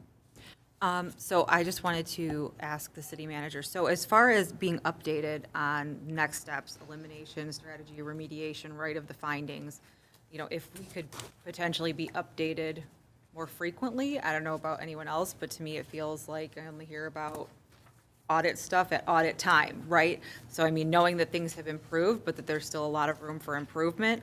If I don't know about including it in your weekly update, or maybe every other council meeting, right? It's included in your comments. I would just like to know sooner than later, right, how it's going and where we're at with working on some of these things. So for example, when it comes to the findings regarding Michigan achievement laws, right, and you talk about allocation of resources and going through the backlog, like what can we do to help set you up for success, that even though those findings might occur again on next year's audit because of the time frame, like, let's get ahead of it sooner than later. What do you need? How do we stop this so that they come in and they're like, wow, great, nothing. Good job, guys. Yeah, that shouldn't be a problem. Okay. Thank you. Clean audits are good, right? We'll get there. Absolutely. We'll get there. Absolutely. Good, and just to piggyback on what Mayor Pro Tem said, you were here in August, and you made it quite clear that there was a lot of cleanup to be done in 22, 23. So I wasn't expecting clean. I'm hoping for progress, and we've seen it. So I'm going to continue that. And I don't want to ask every 2 months, are we doing the bank reconciliations? Right. Because that gets repetitive, and really, that's something that you folks do as a regular course of business. Just in like high level too, just keep us posted, right, so that, And when we've had some significant progress on something, we'll be sure to report that. I have one last even- well, question. sorry, one more thing, sorry. I'm sorry. Even if there isn't significant process, right, or improvements, I think that that's something that we should know too, right? Like, so we have this issue, but there's been no movement. I don't have the capacity to work on it. It's still, like, I think that that's probably more so important for us to know, right? Other than, yep, we're going through this, so. Okay, going for real this time. Okay, and so one quick question. Are we on track for this year? Do you think we're going to be on time for this year's audit? Yeah, so we've been. All things considered, of No, I course. get it. Yeah, I understand your question. And so we've been talking about that. We've been talking, I had a telephone conversation today with Elaine about, this audit, the presentation tonight, and also looking at the next one, okay? So the idea is that we want to move Fraser up on the schedule. So we didn't start the audit this year until November, which is, doable. We can start in November and file it by December if it goes perfectly. Of course, it didn't quite go perfectly, and it ended up being late. But if we start in October, that's a lot more doable. And that's what, we have, most of our clients, they do file their audits on time, but most of them start at September, October. And then, we have that couple of months to work on it. So, we'd like to start earlier. So I feel like, the plan is in place. We're going to move them up on the schedule. With Angelie's around, she knows what's what's going on now. She's been through this all once, and I anticipate that, the preparation will be better. So we ask our clients to, make sure their books are fully adjusted, book all your receivables, book all your payables, update your capital assets, roll forward your debt schedules, all those kinds of things. We ask our clients to do that. We give an online list of exactly what we're looking for. And so those are, we give those out. We say, here we go. Here's the things that we need on these to be done. So we'll give that list, say 6 weeks before field work. When we show up, we are looking for all those things to be ready and available, because then we can move through this efficiently. So that helps a lot too. Sounds good. So, thank you. Councilmember Boransky. Yeah, the only other thing that I was wondering, and I know other council members were wondering it, the plan for the deficit for the self-insurance fund, is that something that then we'll discuss at the next meeting, or? Yeah, we're taking a look at that and seeing what kind of options we have for potentially drawing from other funds other than just the general fund. It's just a question of, what proportion would we potentially be able to draw from other funds. So, yeah, we're working on that plan. Perfect, because I definitely would like to just Fix it and move forward and be proactive about finding proper rates. And one other greater thing that we're looking at from that umbrella is self-insuring still the right way to go. Yeah, you talked about that before, that's right. And Okay. I'm not sure that the public understands. Self-insurance fund is how we pay for health insurance. And how did that fund get in deficit? Just higher claims than the? Yeah, so what happens, it's an internal service fund, which means it is there to provide service. So you guys employ people in mainly your general fund and your water and sewer. Okay, so that's where your employees are. So that internal service fund is there so as kind of an internal accounting and allocation mechanism. So those user charges are charged out to those other departments. So basically what that means is you haven't been charging enough based on your claims experience to the other funds. That's basically what that means. No. So to put in your deficit elimination plan that you're gonna transfer money from other funds, it's probably really the case that those other funds kind of owe that money to the Understood. to the self-insurance fund. Yes. The money comes from there. We just did not allocate or Yep. budget or allocate enough from those. Yep. Yep. Okay, thank you. Any member of the public who have a question?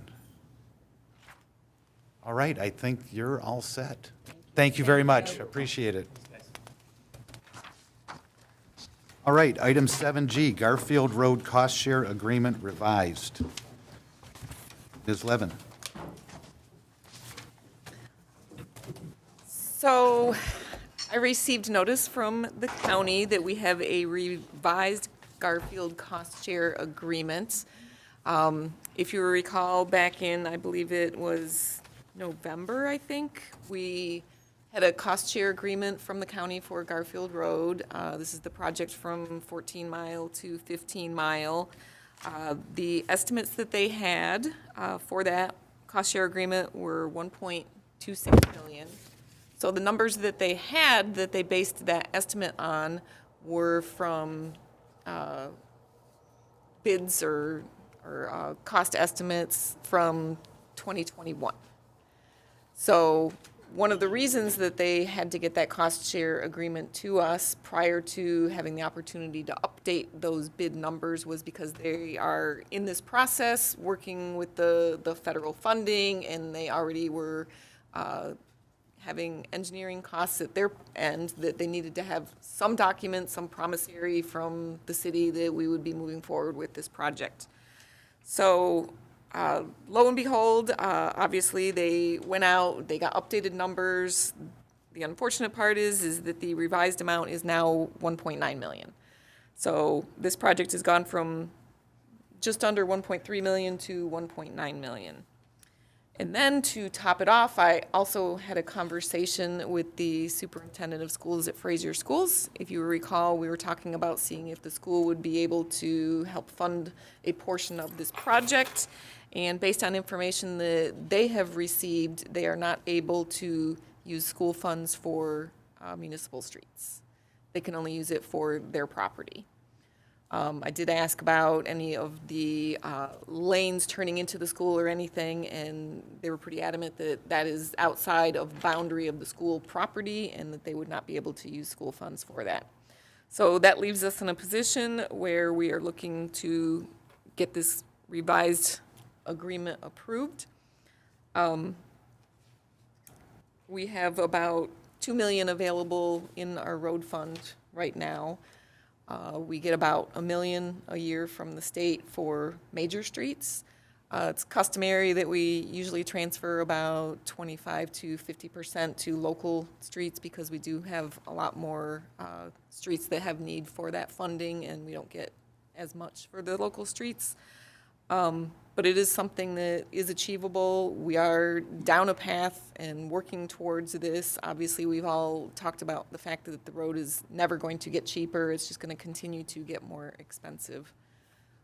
So with that, looking for a motion to approve this revised agreement. Councilmember Baranski. I'll make a motion begrudgingly to approve the revised estimate for the Garfield Road I'll second it. cost share agreement. Can you add the amount? Whatever's in the packet. 1. 1.9, 15252. All right.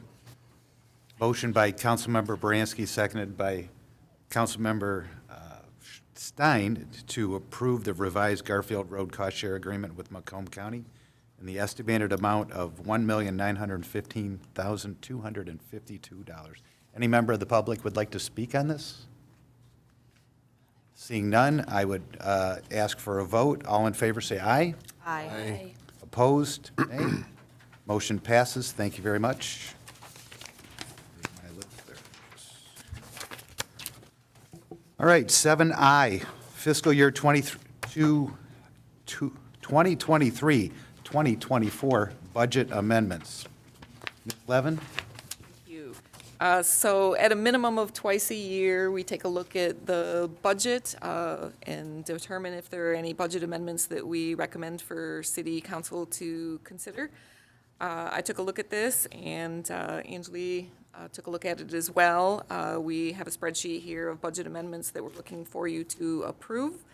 There are a number of things. You'll see that quite a bit of it has to do with interest income that is an adjustment kind of due to the audits. And then also a couple other things. We had a lot of additional costs in the professional contractual service for finance because of the temporary staffing that we brought in, the overlapping audits. So we've kind of done 2 audits in 1 year. So we've had a lot of costs from that perspective, and then some cost overruns because we were behind. So we were dealing with the hourly fees for that. So just looking for a motion to approve the budget amendments as submitted.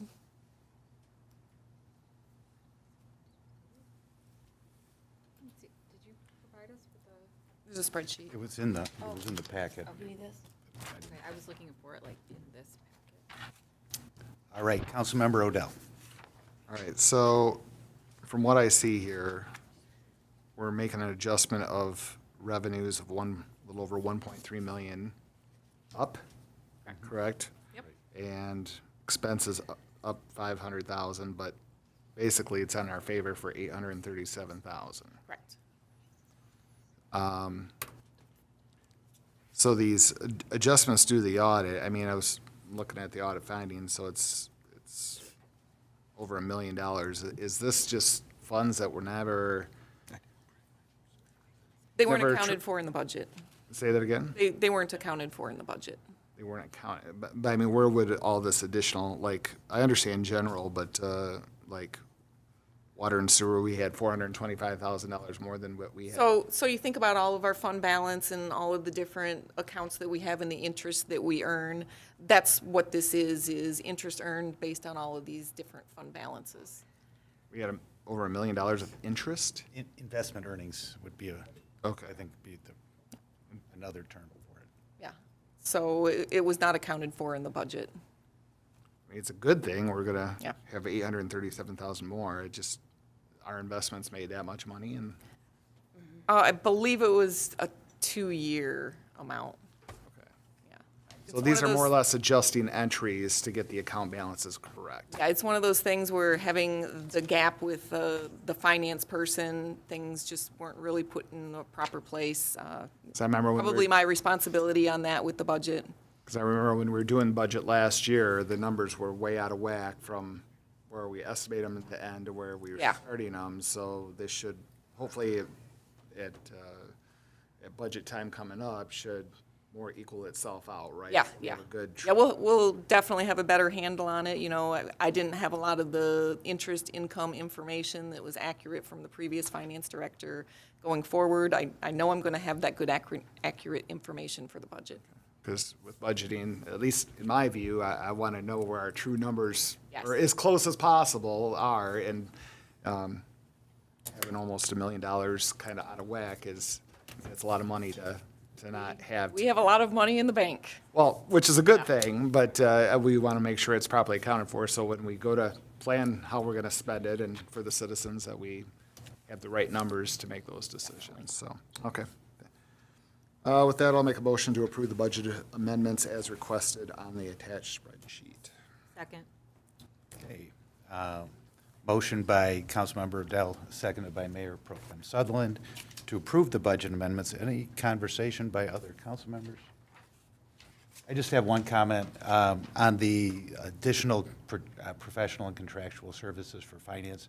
I know that it started out as a temporary thing, but it became a fairly large number.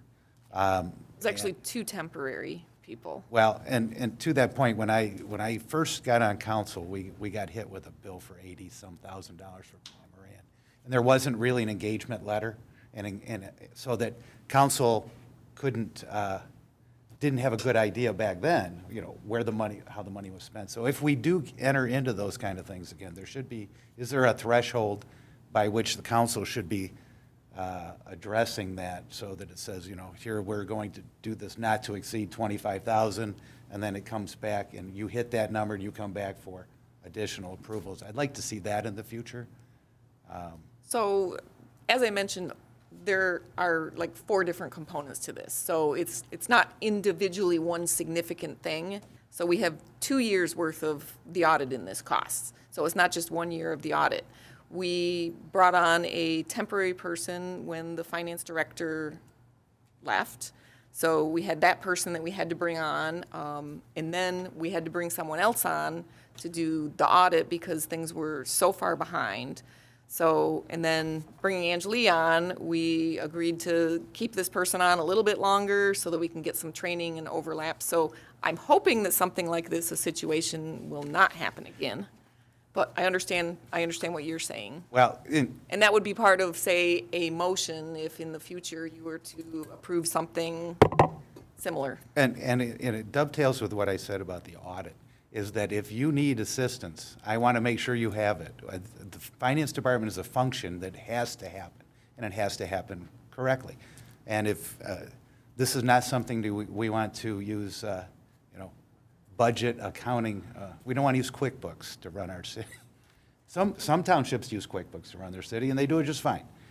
We're not that, we're not. We're much more complex. We're much more complex. Somebody else told me that this morning. A township supervisor said that to me. So I want to make sure that we are properly doing that, but we also have an oversight role to make sure that we're spending when these things come up, and scope creep. Okay, well, now we need a second person. Now we're going to. I'd like to be kept abreast of that so that when it comes up, the question for Mr. Odell is, yes, we looked at that and you were told that we were going to hire Robert Half and that was going to be that amount. That's all. Keeping us apprised of it helps make us smarter.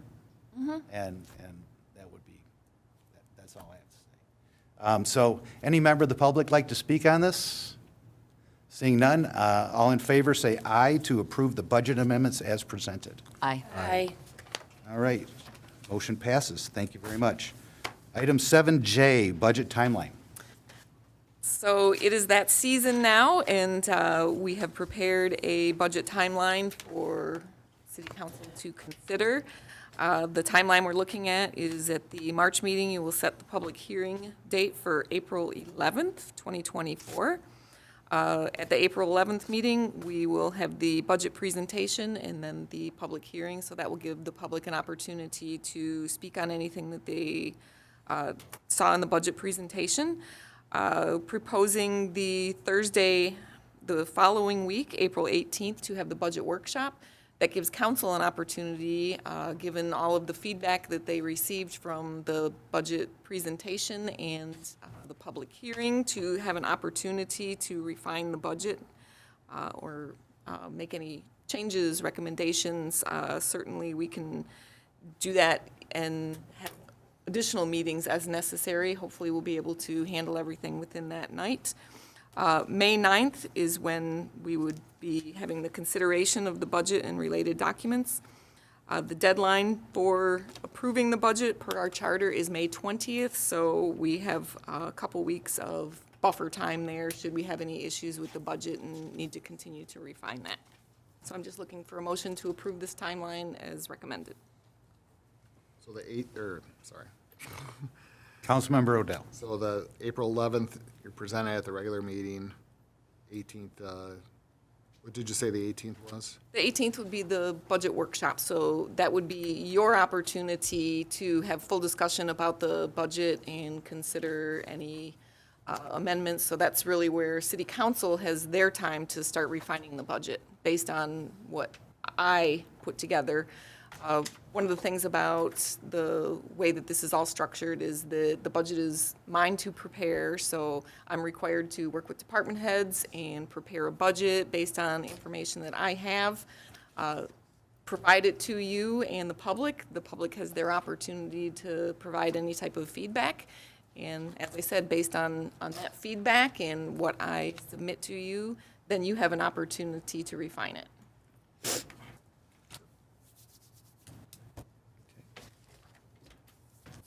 Councilmember Baranski. Are you anticipating this year including or relying in some part on PA 33 as part of the budget? I know it's early, but, and the reason I was asking is so that therefore would we also be having the public hearing for that on the April 11th meeting? Is that, Yes, okay. yes. Okay, that's fine, just so. So on the next agenda item, I do have a little bit of a discussion that I would like to have. This is the calendar. There's another item. The next item addresses your concern. I would have put it all together in one. I like to be efficient. Perfect, thank you. Okay, would someone like to make a motion to pass adopt the schedule? I'll make a motion to adopt the schedule as presented. All right, okay. Motion by Mayor Pro Tem Sutherland and second by Councilmember Baranski to approve the fiscal year 24-25 budget timeline. Any member of the public like to talk about the budget calendar? If not, I would, all in favor say aye. Aye. Motion passes. We have a schedule. Thank you. All right, please remember to put April 18th on your calendar for meeting here. Got it. All right, item 7K, fiscal year 24-25 budget planning. Ms. Levin. So this is something a little different that I am trying this year. I don't really know if we will make any good progress or ideas or direction for me. There's no motion that I'm looking for or anything. But in working on the budget the last couple of years, I felt that it would have been helpful if we had a little bit of an idea from council about some things as we're working on the budget so that we're not going all the way down a budget with the idea of certain projects and we get in a position where everything that we worked on was opposite of what council wanted. Some of the things that I'm maybe looking for a little direction on include the PA funding level. We're currently at 2 mils. Is that something that everyone is comfortable with, looking to increase, decrease? Not necessarily looking for a number, just maybe some idea of your thoughts on that. Also, the water and sewer rates. We have not increased the rates the last couple of years. We have had rate increases passed on to us from Great Lakes Water Authority. This year, they're looking at a rate increase of 3.25% for water and 3% for sewer.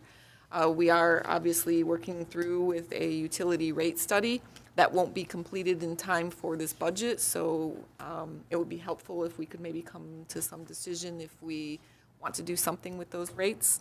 And then also kind of some capital purchase priorities. We did a lot of things recently with the parks, and I know with the capital improvement plan, we talked about the parks and hopefully investing some money in Steffens Park this upcoming fiscal year. So really all I'm doing at this point is kind of looking for maybe a little bit of guidance and feedback. I'm not sure if at this point you are willing or in the position where you want to do that, but I would certainly be willing to listen to any feedback that you have prior to starting our budget process. Mayor Pro Tem Sutherland. I'm happy to get the ball rolling on this one. So for capital purchases priorities, Steffens, 100% for me. That's the priority. And I know that Mark was trying to, make improvements and do what he could with less, but so much opportunity and help that needs to be done there. PA 33 funding, in general, I would say if we can, right, let's find a way to reduce it. Do everything that we can. Water and sewer rates, it's going to be what it's going to be, right? I think the mayor and Councilmember Perry are, doing what they can with that, but I don't know that we have much impact there. So that's my 2 cents. Okay. Councilmember Shornack. Mine would be to come up with a very clear, concise idea of how we are going to fix our roads and the roads in the business district.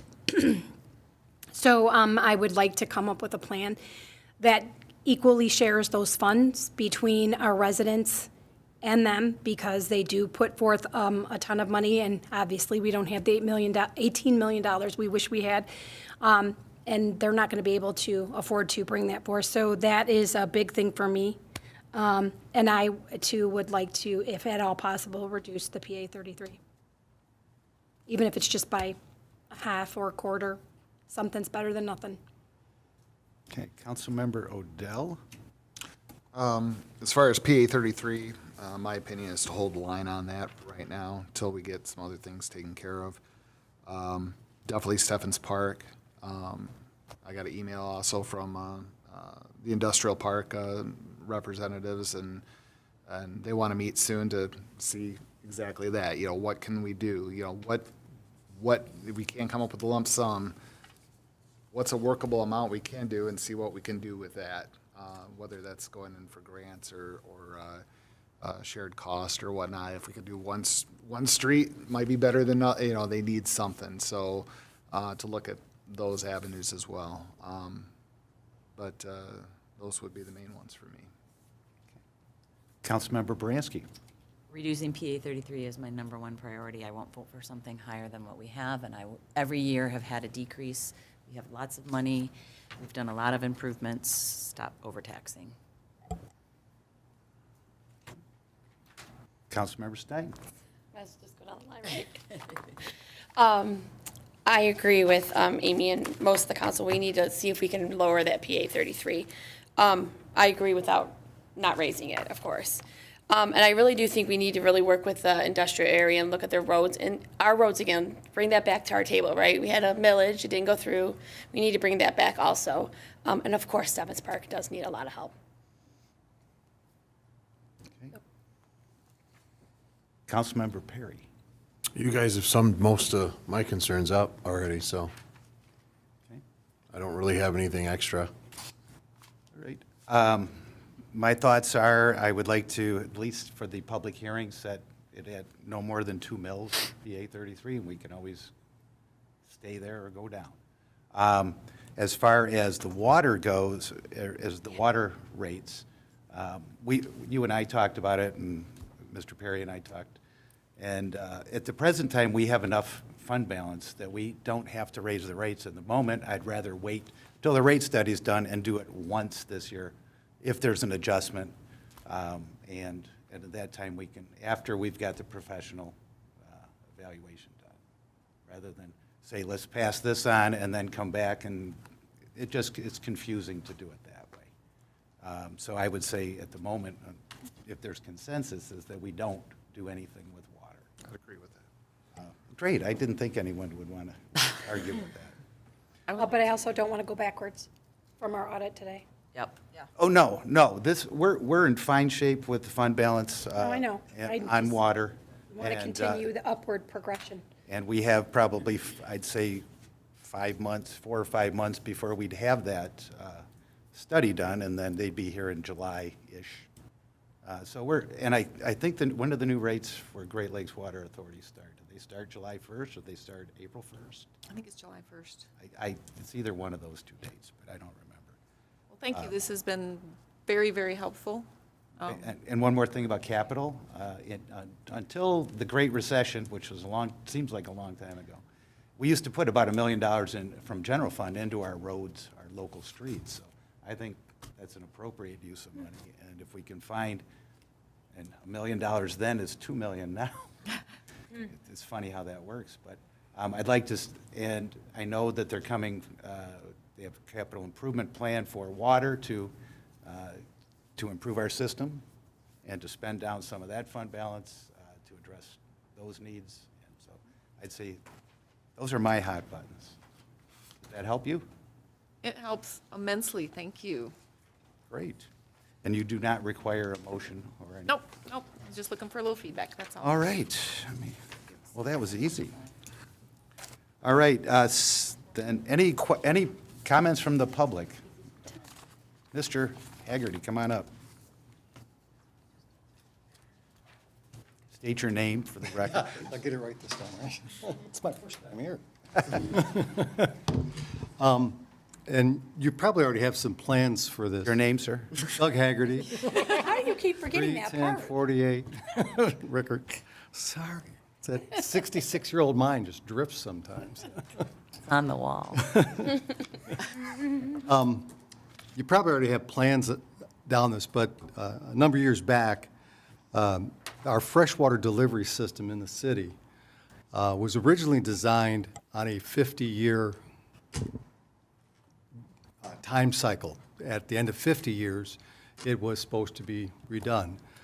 Right now, if my memory serves me right, which may not, we're at 75 years. In 2015, when we took a look at the freshwater delivery system within the city, there are some very old sections in the city where you have some very old piping, like Park Lane, Rosemary, those areas of the city. The dollar amount that was given to us in 2015, there was 71 miles that needed to be redone, and of the 71 miles, it was $1 million a mile to be able to do that. So, and in light of what some of the other cities have had with water issues, that'd be something that I would like the mayor and council to consider, as well as the administration, that we really start to take a look at a little bit more of aggressive stance on that fresh water side of it. And another thought that somewhat parallels with this, a lot of times people say our water is very expensive in Fraser. Our water is a combination of the usage and the fixed costs. Many of the other communities that are around us, which they look like they have less, they are actually pushing that fixed cost into their taxes. So at least there's a little bit of a write-off there. And then the individuals, when they look at their water bill, instead of it being $140 like here in Fraser with the usage and fixed, they're only looking at their water bill and it's $68. Well, that's just the water, because their fixed charges have been pushed into their tax side of it. So I'd like council, if so desired, that you take a look at those two aspects. Thank you. Anyone else? All right. Item 7I, OPEB Actuarial Services Proposal. So one of the things that we are required to do as part of our audit is to have a OPEB actuarial conducted on, there are things that we have to do each year for the OPEB, different reports and different levels of the reporting. You have the proposed fee schedule, or the proposed package from Gabriel Roeder Smith as part of your packet. What they're proposing to do is the actuarial valuation for the OPEB and prepare the Gatsby statements number 74 and 75. And this is for fiscal year ending 6/30/2024 and fiscal year ending 6/30/2025. 30,500 will be for the fiscal year 24-25 budget, and the remaining 10,000 would be for the fiscal year budget for 25-26. This is, the total amount is 40,500. And just looking for a motion to approve this. I will make that motion. Motion to approve proposal from Gabriel Roeder Smith and Company to do actuarial valuation, prepared GSAB statements number 74 and 75, reports for 6/30/2024 and 6/30/2025. Total of $30,500 is to be paid in the fiscal year 24-25, with the remaining $10,000 scheduled for payment in the 25-26 fiscal year. Second. Okay, motion by Lessig, second by Odell. Any comment from the council? Any comment from the audience? Seeing none, all in favor say aye. Aye. Motion passes. Thank you very much. All right, item number 7M, resolution opposing state water affordability legislation. This next item you have before you is a resolution that was requested by Candace Miller of Macomb County to consider this resolution to oppose the proposed water affordability legislation. This is a set of bills that is at the state that would be putting a fee on everybody's water bills of $2. There's a similar program that Great Lakes Water Authority does that is charged to Great Lakes Water Authority customers in the area of $1 per meter. I think that the issue here at hand is that we have a program that is already in process. We already have this. It serves the residents of Macomb County. We're already paying for it, and it directly goes to the residents that are part of the Great Lakes Water Authority. The statewide program is something where we would likely be putting more dollars in than would be coming to people in our community. The majority of the communities so far in Macomb County have passed similar resolutions. So we are looking for you to pass a resolution so that we can forward it onto the state.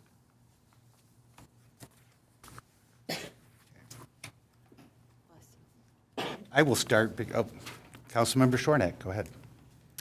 Well, being as though there is more information on this that I have not gotten, I would like to table this until next month because it doesn't seem like it has to be something that needs to be done immediately so that I can do a little more research into it.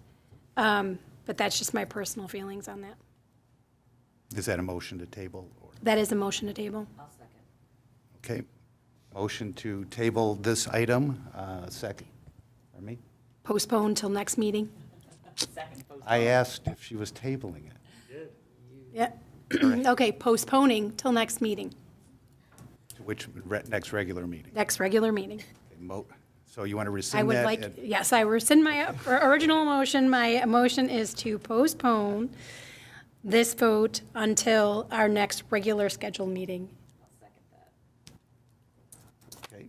Motion by Shornack, seconded by Baranski, to postpone until the next regular meeting the resolution opposing state water affordability legislation. Any other comments from council? My second is also, though, just so that we still allow citizen participation, so that anyone that's here to talk about it today can talk about it Yeah, and help absolutely. educate us. Yeah. If we take it off, we don't usually, so.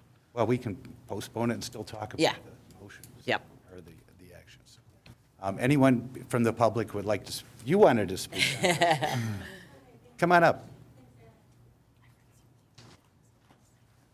I appreciate that, Councilman. Hello, Mr. Mayor, and thank you, council members, for allowing me to speak here today. I am actually, I'm Sylvia Orduno. I'm a longtime community organizer based in Detroit, where I live, but I actually come to Fraser regularly. It's where my dentist is. And so he's keeping me very early healthy. And so I am here because I have been working with many stakeholders on the water affordability legislation, including Senator Chang, Representative McKinney, and many others across the state, including many water utilities. I actually just came from the Mount Clemens Town Hall meeting that Commissioner Calhoun had convened, and even though Mount Clemens has passed a resolution against this, he and others thought it was very important to still continue this conversation. And so I appreciate that you're wanting to take more time to look into it, because I think it really does matter. The infrastructure issues and the costs and the rates are really very much an issue that plays out at the local level. And I think as you're considering increasing rates or how it is you're going to deal with very old infrastructure, these are important conversations to have with residents. And I worry that the messaging coming from the Public Works Commissioner, while she might have some very valid points, are sort of not allowing for what I think is a very necessary public discourse. And so I've been actually coming to several meetings across the Tri-County area. I've been to Sterling Heights 4 times, their last 4 meetings. I'm going to be going to Roseville on Tuesday. I wasn't, but another resident was over in East Point the other day. I was at the Macomb County Commission meeting twice, actually 3 times now. And so we're trying to figure out how to just have the conversation about it, especially in Macomb County, about what it is that residents are concerned about. Yes, the RAP program is very good, but it was never intended to serve as many people as are now applying for it, especially as they get wind of it. A lot of people just didn't know for a long time about it. And even conversations that are coming up about, well, why don't we just increase the RAP budget so that we can have it be able to meet the needs of more people? That's not possible without opening up the agreement that happened through the courts of Detroit, and I'm sure Detroit would want to renegotiate the terms if it's opened back up. So we're really talking about how is it that we deal with the statewide infrastructure issues, very much looking at what's going on with you all are doing here in Macomb, but having it as a genuine conversation, maybe consider having a town hall to talk to residents about this. And I think as we're looking at even programs like RAP that has this RAPfinity aspect to it that allows for annual eligibility as long as you're income eligible for seniors and people who have disabilities, so that you don't have to worry about being in a situation where you have to worry about your water bill. You're going to be protected in that way. And so there definitely are, I think, real issues that are coming up about how do we pay for it all? Is there equity? Is there balance? Does it feel fair? These are all really, I think, good questions. And I can tell you that some of the ones that have been coming up in a lot of the other meetings are about, there are a lot of residents that are right above that 200% threshold. Can that be adjusted? And I'm sure the bill sponsors would be open to that, to make sure that the point is to have people be protected from any kind of water insecurity and vulnerabilities, as you have to consider these serious issues at the local level. Michigan is pretty unique in the fact that all of these burdens really play out locally. There's no statewide regulation, like Michigan Public Service Commission for energy, where they cover several counties and they can pay charge people higher rates. You all are dealing with this at a very micro level, and so I think your perspectives, your knowledge about this really matters. And so I'd hope that we sort of can take out some of the politics from it that are coming down from some opinions and really look at what does this mean for your community. And I think just lastly to share, my dentist, as we were talking about this too, he's very much someone who's supportive of water affordability. And he says he's concerned too just about his bills here, that he pays a lot for his dental practice water bills and what that means for other businesses as well. And so I was hoping he was going to be able to come tonight. Thank you. I was hoping he was going to be able to come tonight, but he wasn't able to. I think he's going to try to get to a future meeting, so it's nice that you were able to postpone this. He's a Sterling Heights resident, so he's trying to also have that balance of perspective in both places. But I think what you're doing and talking about, and I appreciate the audit conversation because I think these are all very relevant, but I'm really hoping that more residents get involved in these discussions because these are serious issues that haven't really been addressed about how do we pay for it all. And ultimately, when it's on the backs of customers, whether they're households or commercials, it's really it's a problem. And so while the federal government, I think right now we've gotten this effusion during the pandemic for lots of resources, and we're all trying to figure out how our communities can benefit from that, that's drying up. And there's no other way to pay for this currently than to put it on rates. And I think that's going to be a very worrisome practice, if not for you now, it will be at some point. It's already hit many communities already. And so I can tell you as a place where I live, where we've seen it be pretty devastating, that it's something that I hope you'll take closer consideration of. Thank you very much. Thank you. And I have summaries of the bills if you're interested, I can look them. I think we, Do you have them already?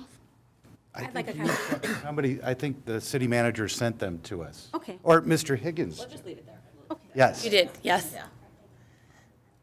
Is there anyone else from the audience that would like to speak on this topic? Yes.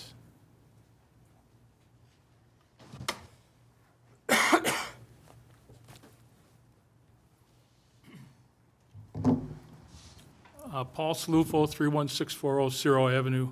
I appreciate some of her comments. Unfortunately, I don't think this is a political issue at all. I think it has to do with economy, and I think that our residents have said more over than not that they're pretty well tired of high water rates. Although if you cut our water rate structure down, actually it's not too bad. However, I think any time that a council or board like is seated here looks at something like this, they have to look at the community itself and decide whether is this something that they would totally embrace or not. I appreciate the political agenda. To me, it's not political at all.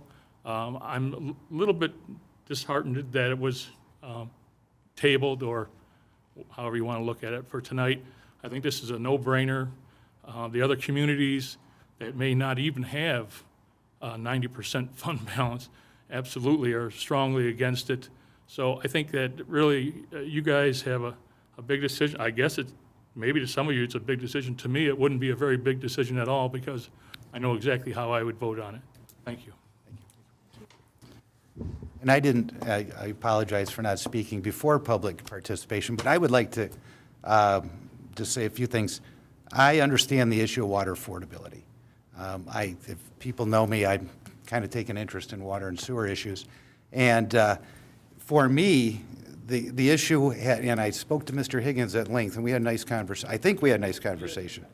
My issue is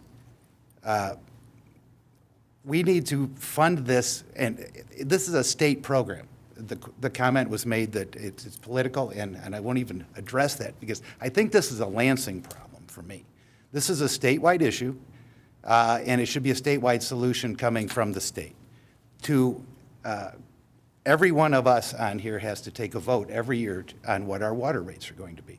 To have Lansing come to me, and I'm just going to complain a little bit, is to have Lansing come to every municipality in this state that has a municipal water supply and say, you shall levy a $2 per month per meter charge for every meter you have in your system, is a very cumbersome way to raise $70 million, and which is, I calculate, is 0.0875, 0.08% of the state budget.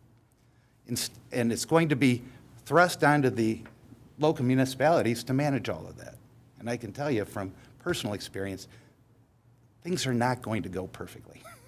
And it's there's an administrative burden. But more importantly, I think, is that this addresses municipal water supplies. So they're going to take $2 a month per meter. I have two, so that's $4 a month for me, and redistribute that to other municipal water users. However, I looked it up. There's over 1,120,000 private wells in households throughout Michigan. Those folks are struggling too, and I know a lot of them. We have a place up north, and I know a lot of those folks are on aging wells. They have aging pumps, and when they have a pump go out, that's a $500 expense that they don't necessarily, or their septic fails. And we need a holistic approach that addresses the problem of water insecurity, which I completely agree with that term. There is water insecurity in the Great Lakes state. Over 2 million people in Michigan do not have access to good, clean water, especially in the middle of the state. We have to find a way that everybody has access to clean water, that it goes away cleanly and it's well taken care of. We don't pollute the lakes, rivers, and streams. And at the same time, as we make these decisions, we can't take I don't want to take capital improvement money from our system that we could use to improve ours, fixed 14-mile, we did a $6 million project. What does that do? It reduces water main breaks. It improves the system, lowers the overall cost to operate, which saves, it may not save enough for certain people, but it does help bring the overall cost down. So my thing is, and I'm happy to come back next month, have a further conversation on it, but I just wanted to get it out there. It's about how do we go about making this happen, and this decision, I believe, belongs in Lansing. There's my speech, so, thank you. So there's motion on the table to postpone this until the next regular meeting. Motion by Shornack, seconded by Baranski. All in favor, say aye. Aye. Okay, next month. Thank you. Mr. Denault, you are item N, marijuana law update. Thank you, Mr. Mayor. A couple of months ago, I believe the city council was interested in hearing more about where the world stands, or at least the state of Michigan stands, and our comparables and peer groups stand on the issue of recreational and medical marijuana. So I could talk about this probably for an hour. I'm going to talk for about 5 or 10 minutes, and then I can fill in the backstory either with information for you, or if you have questions, I can answer those. Recognizing that some of you are newer to the council, you may not have heard one or two of my prior presentations, so a lot of that information gives you context. But the context I will give you for tonight is simply this. Since 2008, the industry has very much evolved in Michigan. We started with limited medical marijuana. Now we're up to full-scale recreational marijuana. I will dispel the myth that marijuana has been legalized in Michigan. That is not the right way to look at this. Marijuana has been, in limited quantities, exempted from criminal penalties, and in some cases, civil penalties, if you follow the rules that the statute provides, whether it be how much you possess at any one time, where and how you use it. There are certain limited recreational or adult use is another term you'll hear, exemptions from being criminally prosecuted or having any rights taken away from you as a result of doing this activity that 15 years ago would have gotten you in misdemeanor trouble or worse. With that being said, and that evolution having started with medical and then getting into recreational and adult use, and then it came into licensing and facilities, not necessarily in that order, our state has now reached a point where it's closer to where Colorado has been, California has been, some of the other states that kind of went first in this experiment. Where are we at? And I'll bounce around a little bit, but again, take notes. Feel free to ask questions if you have any. Where are we at locally?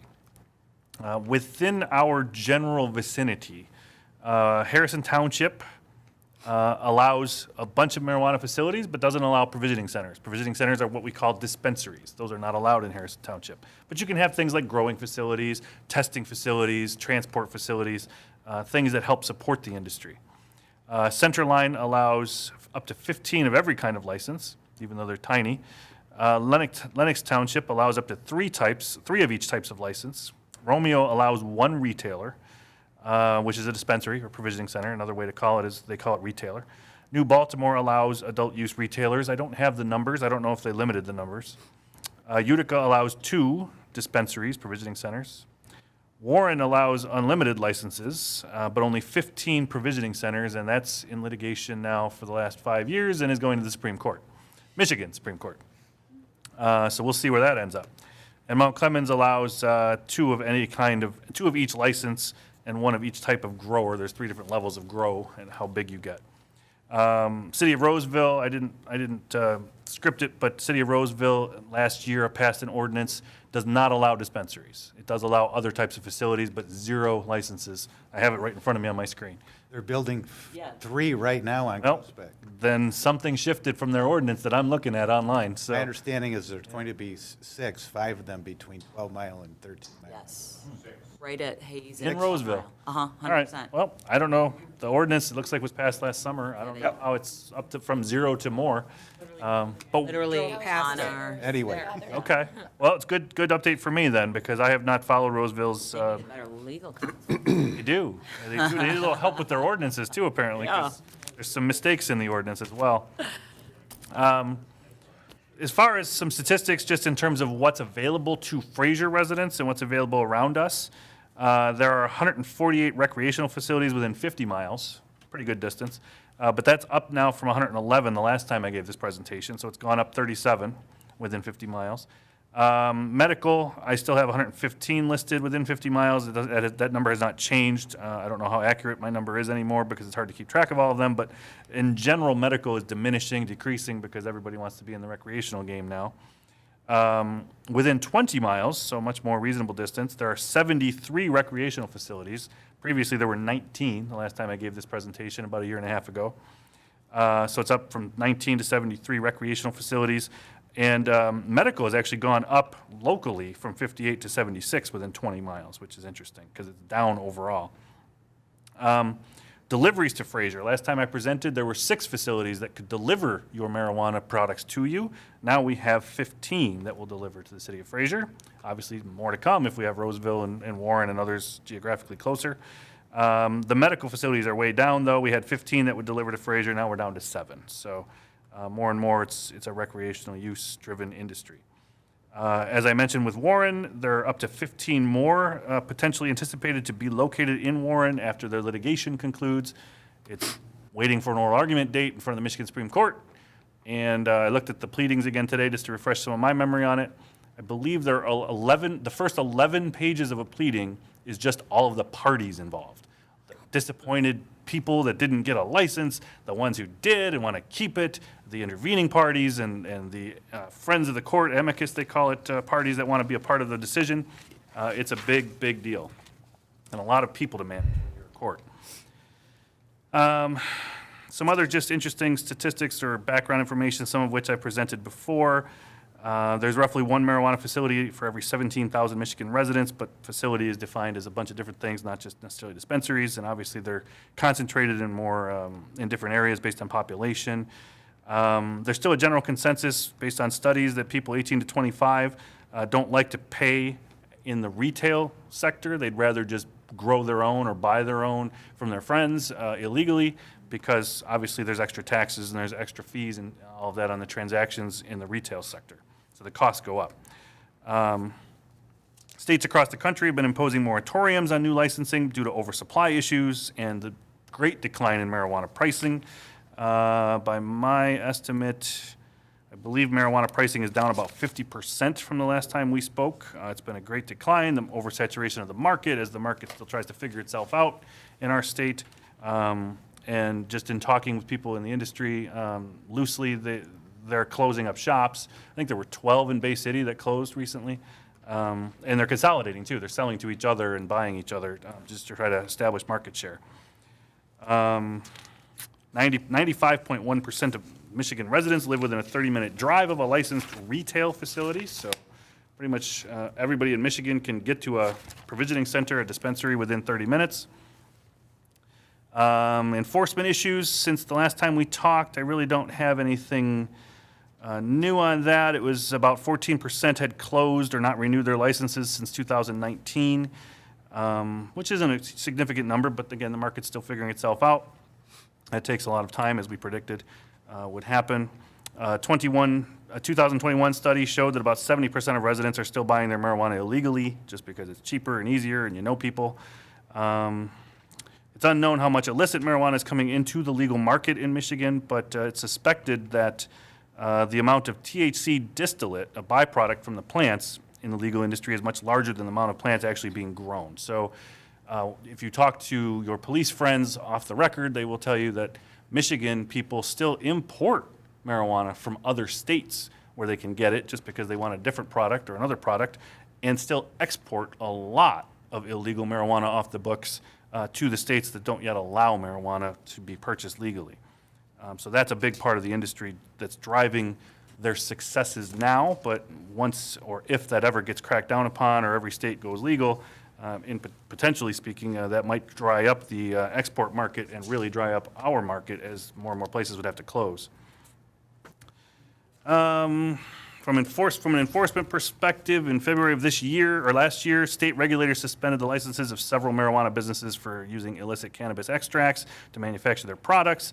And then just last November, the Cannabis Regulatory Agency of Michigan opened 162 investigations on licensed marijuana facilities and took 133 enforcement actions just in that month alone. So there's still a lot of problems with the industry following the rules, and the state can only do so much to keep up with that.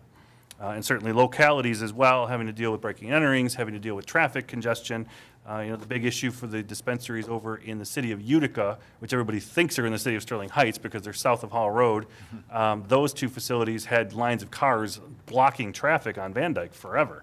I don't know if that's alleviated. I think it has subsided because, again, the demand has begun to subside and the pricing has come down as a result. But again, those are the kinds of things that different cities and communities have had to deal with as the industry continues to evolve, I guess we'll say, not necessarily grow. We still have grow house issues.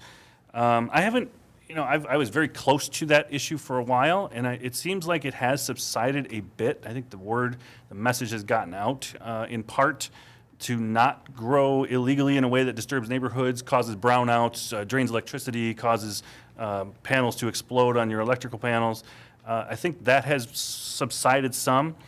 On the flip side of that, though, now that the law allows you to grow 12 of your own in your house, there's no way to know if you're growing 12 or 20 or 30 or 40. So as long as you aren't causing trouble with electricity, stealing water, blowing up panels or electrical boxes, causing brownouts or rolling blackouts, as long as you're not causing those problems or creating severe odors that neighbors are going to complain about, no one's really going to know anymore. They've kind of balanced, I think, what they're doing in their own homes in order to be able to sell a product that they shouldn't be allowed to sell out of the market. Let's see. Big picture, I think we talked about it last time. We have 3 basic industries, which is still confusing, right? We still have, you can grow it at home for free. You don't need a card, you don't need any permission as long as you stick to 12 plants or less. If you have a medical card, you can grow it, or you can get it from somebody who has a caregiver card, or you can buy it at a medical place. And anyone over the age of 21 now in Michigan can buy it from a marijuana retailer. No card needed, no medical reason needed, nothing like that needed. I didn't put it in my notes for today, but I also work with some school districts, and obviously that's still a major thing for them. They get a lot of students bringing marijuana vapes, marijuana gummies, marijuana products to school, possibly because they're getting it from their parents, possibly because they're getting it from friends who have connections to it. So it's still a school issue that the schools are struggling with as well. Short term, same prediction I had a year and a half ago, black market is still going to be there and still going to be strong for a long time. Law enforcement, though, is a lot less powerful, has a lot less tools to deal with it. There are county prosecutors that just don't see it as a priority anymore because it's partially legalized in some ways for people to have some of it. But it's unfortunate when the police do a lot to stop the trafficking, to stop the stuff that's bad for people, and then the prosecutors still don't do a lot with it. That's really frustrating law enforcement, I think, if you talk to them. I still think medical marijuana may eventually disappear unless the state decides to somehow create it like a regulated pharmaceutical industry where you can have different strains and different concentrations and potencies. Haven't heard much about that, though, in the last 4 or 5 years, so I don't know if that's really on anybody's radar. You have to remember that it's still banned on school grounds, and that affects where you can locate your facility, whether you're a grower, whether you're a safety place. Any place that has marijuana, federal law still bans it within 1,000 feet. I think state law does too, actually, to mirror federal law for funding purposes and things. So there's always those buffer zones too you have to think about when you think of drug-free zones. I wanted to talk to you just a little bit about, because I think the litigation has gotten worse since the last time we talked. City of Warren, I mentioned already, that's a big one. Highland Park was sued for allegedly creating an ordinance that favored their political supporters. I didn't really read the whole thing, but a temporary restraining order was issued, so that tells me where there's smoke, there may be some fire, the judge thought, so they're holding on to that and getting through that litigation. Mount Clemens had a big dispute with Clinton Township for a while about being right next door. I don't think that ended up in litigation. I couldn't find evidence of that. If it has, I think they may have either worked it out or the provisioning center made a switch. They ended up buying the big boy property and knocking that down and turning that into parking, which may have solved Clinton Township's opposition. Let's see. There was a lawsuit, though, filed in Mount Clemens, wanted them to reconsider and rescind their ordinance because there was a first to file rule, and that person had stood and camped in line for days to be the first to file, right? To thinking that they were gonna get the license, and they didn't get it. They're also alleging Open Meetings Act violations, a common theme that you see in all of these lawsuits, because even if you have nothing else, you try to argue that the city council or some group of the city council or a subcommittee went behind the scenes and talked about things and made pre-decisions. And so everybody throws the Open Meetings Act allegations into their complaints to litigate those. City of Utica was sued by a disappointed applicant, challenging the implementation of the ordinance, claiming it was should have been adopted by council without amendments, and because it was not, it needed to be on the ballot. There was another unsuccessful attempt over there to bring a separate ballot initiative to expand Utica's ordinance, so to take control away from city council. That did not go through, that ballot initiative. Detroit, of course, has had its share of lawsuits, including a lawsuit that didn't like the fact that Detroit's allowance for these favored what they called legacy Detroiters. They wanted to give favoritism or preference to legacy Detroiters, however that was defined. They have since rewritten the ordinance, but they still have dealt with multiple lawsuits, both in circuit court and in federal court. Royal Oak was sued by 6 disappointed applicants, but the city won after filing motions and fighting out that lawsuit. Berkeley, same thing. They were sued by disappointed applicants. Court of Appeals actually upheld the city of Berkeley's dismissal of those cases, but again, it took them that long just to get to the Court of Appeals and get through that process. Pontiac has been embroiled in multiple marijuana licensing lawsuits, primarily due to delays. Pontiac's an interesting story because they created an ordinance or a system over 5 years ago, and they haven't issued any licenses yet, so people are getting tired of waiting, so they filed lawsuits saying, you got to do something with your law. The voters approved granting licenses. What are you waiting for? So they're dealing with fighting off that challenge. Port Huron was sued at least by at least 4 different entities for claims relating to how they were awarding their licenses. This one was unique, that's why I put it in my notes. The city filed its own lawsuit against 15 people, arguing that the second ballot measure that was approved by the voters violated the due process rights of the original people who wanted licenses. So follow that logic. They have a ballot measure, they're going to give licenses to marijuana people. There's a second ballot proposal that changes how they do it, and because of that, the city wants to stop that ballot measure from being valid because they're fighting lawsuits about the first ballot measure rules and the rules they implemented. And it's a really unique approach to say, hey, you can't implement ballot number 2 because we're fighting with the people that are trying to get licenses under ballot number 1, and there's a due process issue. So where that goes, I don't know, but those are just samplings of much of the litigation we've seen. There's a lot more to talk about, but that's for tonight, or that's all for tonight.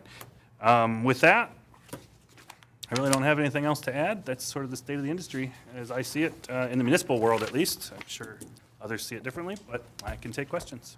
Any questions from the council? I'll just have a comment.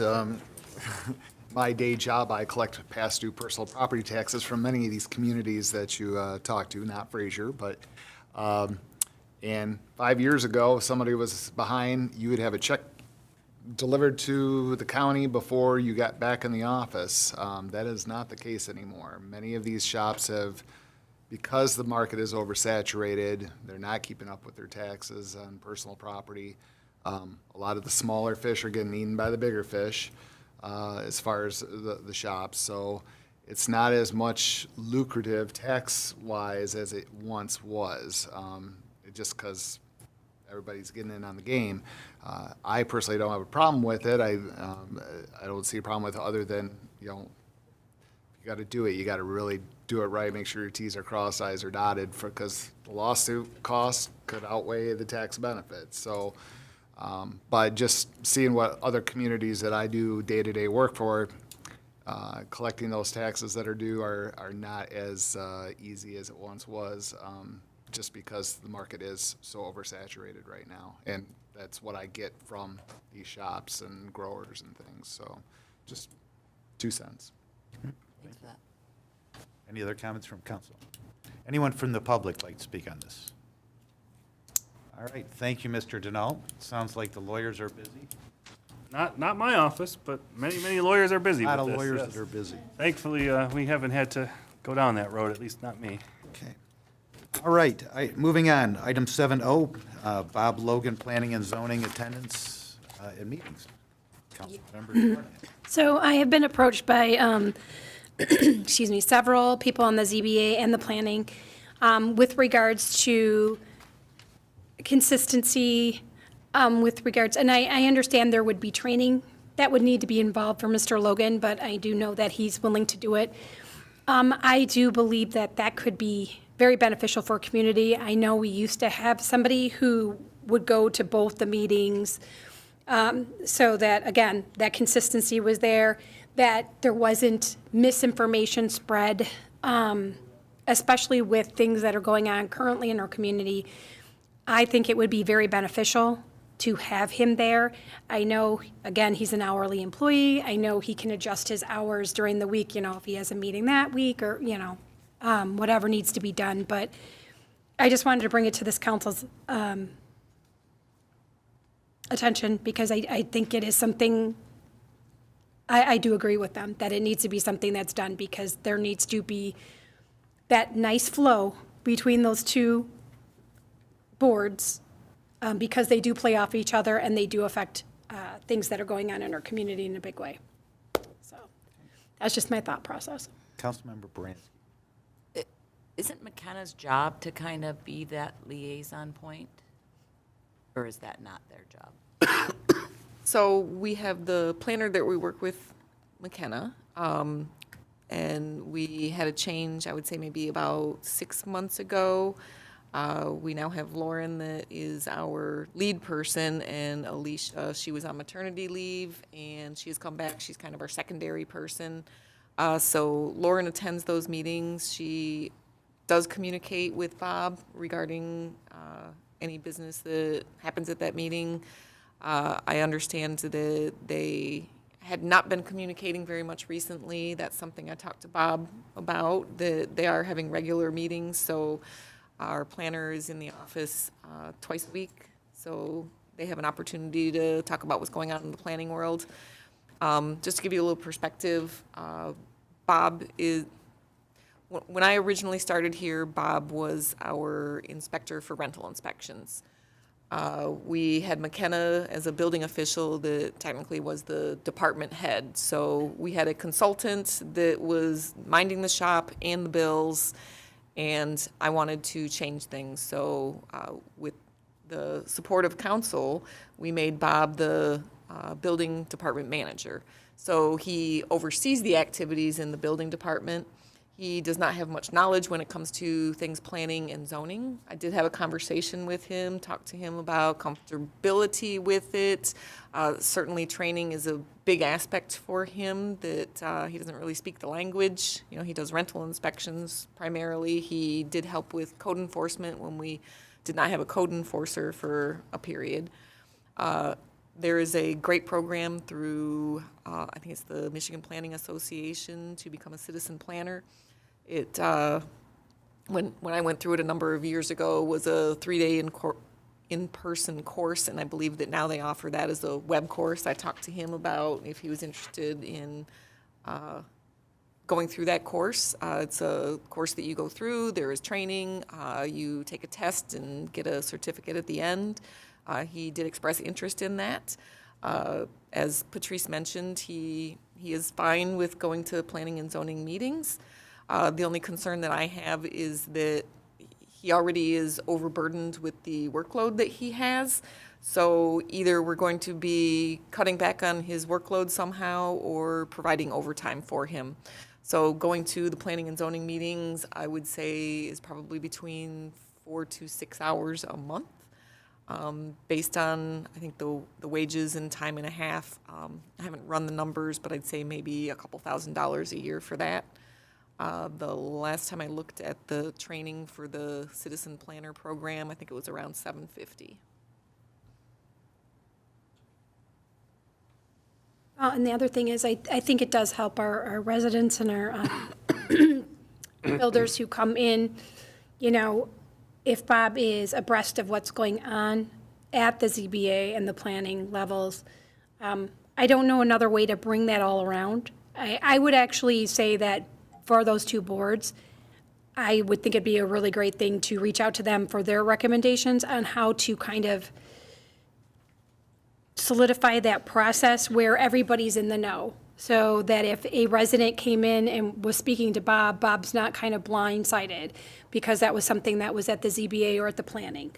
Because we've had a couple, in my opinion, faux pas, as far as things that were not done properly with buildings and stuff like that. And I would just, just to try to alleviate some of that, I think is the goal between both boards. I know that there's some overlap between the boards, there's some people who are on both boards, which I think is good as well. I think there's just a better way to run that whole system so that it is better serving the residents, better serving the businesses, and better assisting the board members to make their decisions correctly. Any other thoughts? Mr. Perry, you were on the Planning Commission. No, I was just going to mention that Frank Farina is on both boards, but you kind of summed that up. Yeah, he's the liaison between the two boards. I think it sounds like maybe there was a communication problem with McKenna not keeping our manager in the loop. And part of it was logistics, if you have someone on maternity leave and stuff, and a new person. So I don't want to take away our manager from the job he's supposed to do. And it may be only 4 hours, but that's 4 hours of work that we already know he doesn't have enough time for. So I would just encourage additional conversation and communication.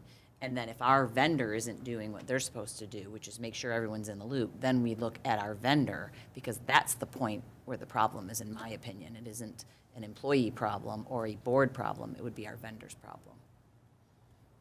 Well, but that's still, I would, if there's more training, I think that the better we train our employees in any facet and in any position they're in, that's just a better reflection on our city. I agree with that. That was all I was going to contribute. You're going to hit my button, so.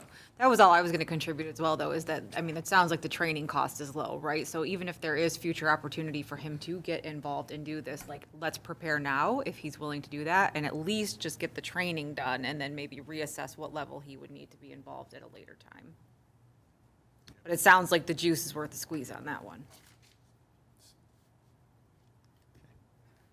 Citizen planner, are you talking about the MSU extension version or one? Yes, for the yes, building that's what it department? is. There's open enrollments now, and they have some scholarships. Oh. So I had sent that, I did not send it to Bob, but you might want to check in that with, If you can maybe forward that to Bob, I will. that would be great. I will. I took it. It was a great class, and it was citizen planner. It wasn't for a professional, building. Yeah, it's But just to be able to learn the certainly gave me a language. lot, it gave me a good grounding in the basics of zoning and And you said that was MSU extension? MSU extension. Oh, go green. Yes. No, they have great classes. Okay. And then I think, one of the things that we may be facing is conditional rezoning with Sheets with that property at the bank, at 14 in Utica. And we aren't professional, we're not McKenna, we're not in the building department. So I think improving that communication between our building department and you telling us who we should be talking to if we have questions about this. Do we go to Bob? Do we go to McKenna? Do we go to you? Do we go to Mr. Denault? So that's going to be a question, because one of the frustrations I've had with these kind of questions, land use and conditional rezoning for council, is we're the least experienced in these things of any of the boards or commissions. Mr. Denault's over there's kind of smiling, because we're the least experienced. He has the most experience on planning, on the planning commission, several years of that, and I was on the ZBA for a year and a half. We did not have a lot of them. But now we're expected to weigh in on very important decisions that we may not have all of the facts or know where we can turn to get those. So I think that would help me. Would that be something that you'd say we need? Oh, yeah. Okay. I just wanted to make sure I was on the same wavelength as you, so. I don't think we need a motion on that, do we? No. Okay. Just something I wanted to bring up. All right, thank you very much. Anyone from the public would like to speak on that? Okay, it's on the agenda.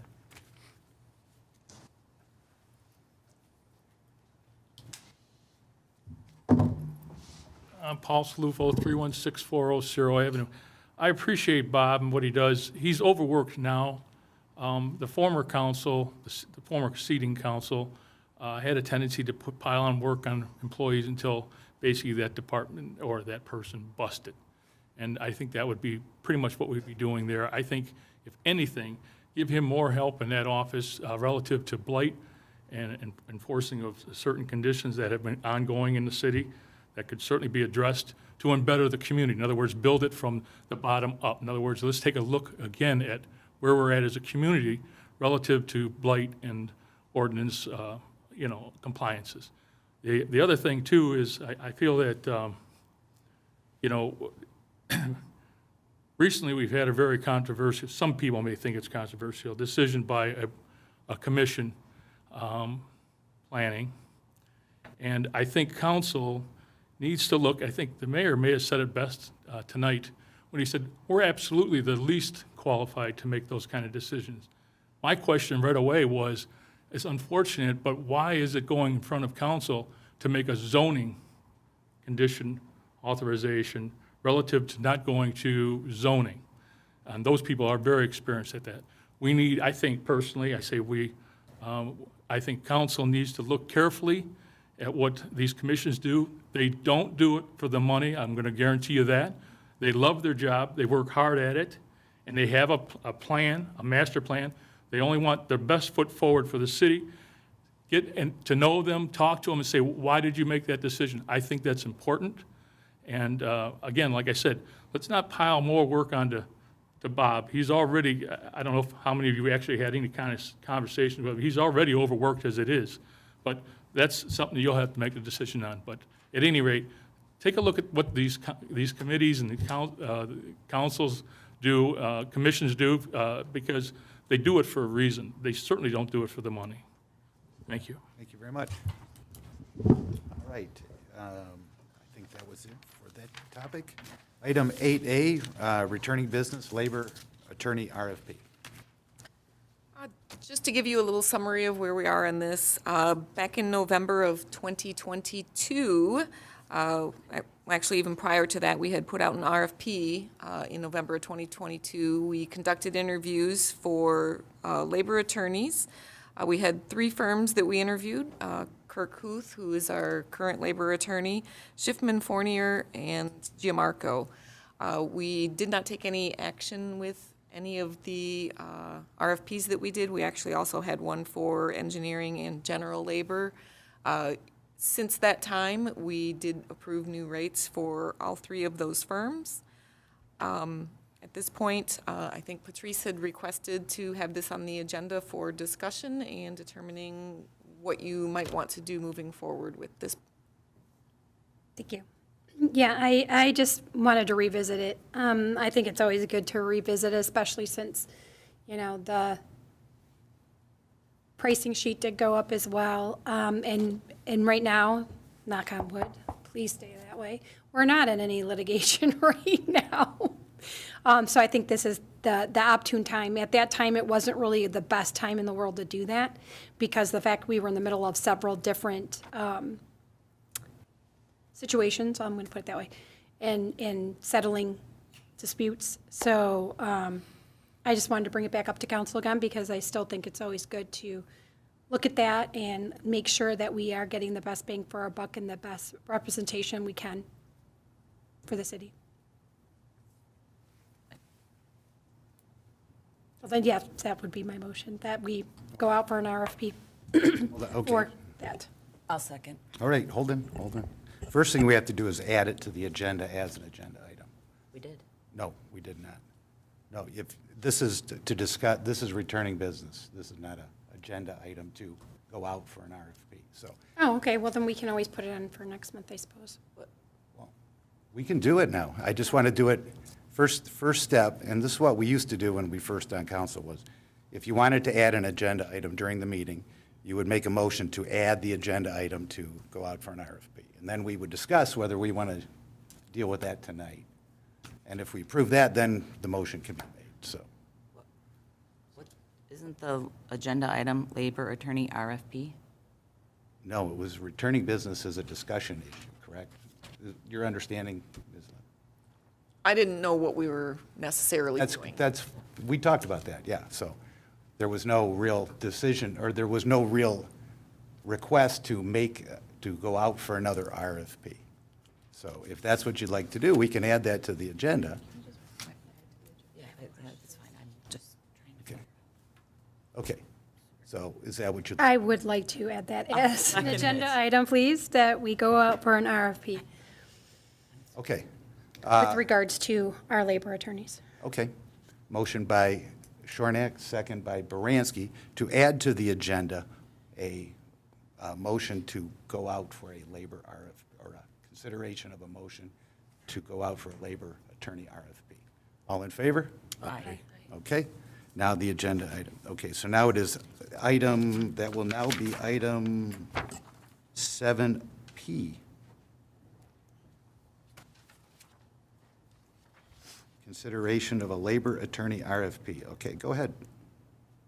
So again, I just feel that this is the best time that we can actually do that. When we did it before, I think it was a little premature when we did that because we were in the middle of several different litigations as far as settling some contracts and so on and so forth. So I feel like right now would be the opportune time to really, if we were going to make a move, not saying that we are, if we decided as a council we were going to make a move, this would be the time to do that because we are not in the middle of anything for a change, which has been very delightful.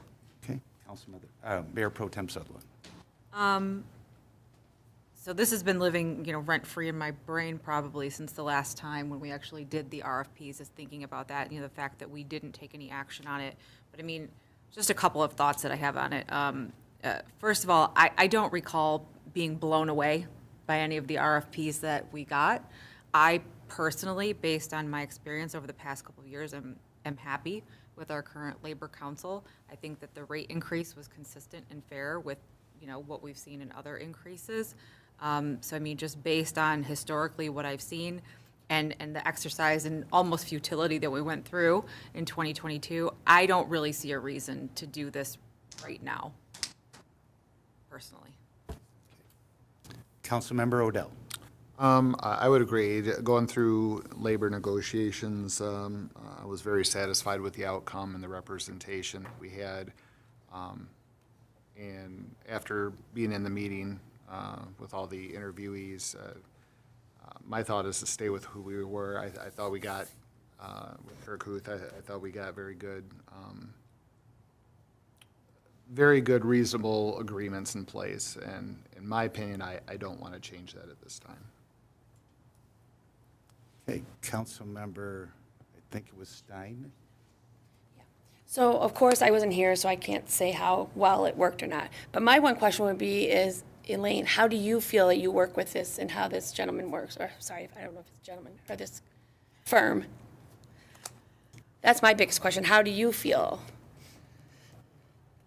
Kind of a loaded question. I mean, like, do you feel like he works well for our city? He does things, or, sorry, not firm. I don't want to. I feel like any of the applicants we would have easily been able to work with. I mean, we have the time and experience with the current one. He knows the contracts that we've just negotiated. I would think that probably anyone would be able to step in and do that. Probably the big thing that you have with Ryan is that he has the history. That makes sense. Councilmember Baranski. I think that sometimes institutional knowledge isn't enough, and I think that we had a lot of missed opportunities that we couldn't explore, and I was very impressed by one of the candidates, but the time was not right in the past because you don't change midship when you have too many balls up in the air. And we had some successes, and we had some significant hits, and one of them I attribute directly to council. And for that reason, I am 100% in favor of seeing what else is out there. When you say council, do you mean the city council or The attorney council. Okay. And he knows about it. I've shared it with him, so I'm not telling tales out of town. Okay, I've worked with Ryan for several years, and I found his council to be good. And before that with Mr. Lang from Kirk, Huth and Lang. And so I'm not inclined to do that at this time. I think as we get closer to a next round of contract negotiations, that may be the time to look at it. So that's my 2 cents. Mr. Perry, you have any thoughts on this? Like Mrs. Steins mentioned, we weren't on at that time, so, but I think it's always good to get bids and see if somebody can do something better. Okay. So I'd be up for it. All right. Any thoughts, any other thoughts from council? Excuse me, when is the contracts up? When is that negotiating? Is it, I don't think, there, so it's, there's an end. there's not, okay. There are a couple year, or year and a half, 2 years. The lieutenant's is up. Oh, you mean the union contract? Union, yeah, Oh, I'm thank you. sorry. I Oh, you meant apologize. the attorney, she was thinking attorney contract. No, that's what I'm talking about. No, we don't have No, this. we don't have an attorney. Okay, okay. Professional service. I thought that's what you were saying, Mayor. And Okay. the contracts that we're talking about, like potentially. Or union. Before would be the union. Collective bargaining. contract. Before we have to Collective do the bargaining, union yes. contracts. I get what you're saying now. So the Okay. end of this year. Sorry, misunderstood sorry, the mayor. Ms. Councilmember Bransky. Yeah, no, yeah, I was, Thank you. yeah. All right. Anyone from the public who would like to speak on this? Mr. Denault, did you have anything to add? I do not have anything to add. All right. Let's take a roll call vote on this, 100%. please. Roll call vote, please. Councilmember Bransky? Yes. Mayor Lessig? No. Councilmember Odell? No. Councilmember Perry? Yes. Councilmember Shornack? Yes. Councilmember Stein? No. And Mayor Pro Tem Sutherland? No. Thank you very much. All right. Item number 9, report of city administration. As you are all aware, there was the sentencing for Michelle Kwiatkowski earlier this week, and I did attend the sentencing. One of the things that was mentioned at the sentencing is that there is $70,000 that she has set aside in a fund that is going to be paid to the county for restitution by Friday, so tomorrow. Talking to the county, it sounds like it will probably be about 6 to 8 weeks before we see those funds. Her next date back in court will be in 11 months, so next January. She has the 11 months on probation to pay the rest of the restitution, which is approximately $20,000. Other than that, also participated in interviews for the utility rate study. We interviewed a couple of the firms, and we'll hopefully be working on getting a recommendation ready for an upcoming meeting. I had a web meeting with SEMCOG and one of their new planners, whom I actually worked with when I worked in St. Clair County. He was a planner for St. Clair County previously, so I think he'll be a good addition to the economic development leg of SEMCOG. So I've got some conversations started with him, and as I think I have mentioned to you guys before, every single person I talk to, I say, find me money for the industrial park. So I told him that as well. I had a site visit to the library today with representatives and their insurance agent from the library, just to do a follow-up on where we are with the repairs to the building.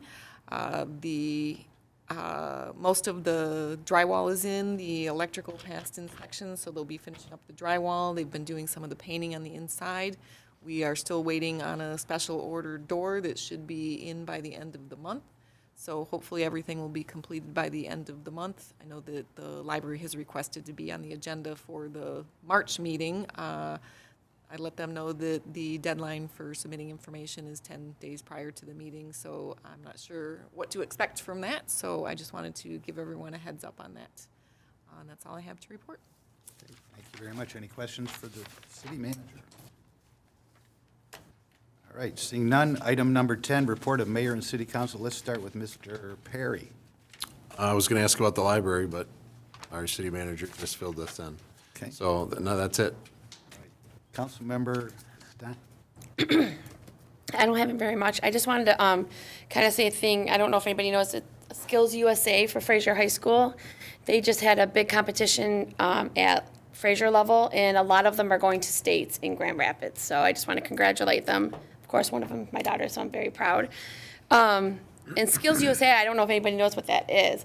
It like gets you ready and prepared for the future. Like you have to have a resume, you have to present in front of a board, everything. So it's a really great program that I didn't even know Fraser had. So I'm excited that these young adults are going to states. So, and that's about all I have. Congrats. Councilmember Baranski. I'm switching it up. I don't have anything to add. Happy Valentine's Day. Yeah, everyone. there you go. Councilmember Shornack. Although I was unable to attend the meeting on Monday for the Historical Commission, I know that typically they will be having an open house on the first Sunday between 1 and 4. The house should be open, and they typically will do the pre-sale for Easter. So I'm sure they're going to be doing what they normally do. So if you haven't been there, definitely a good time to go and support that group as well. All right. Councilmember Odell.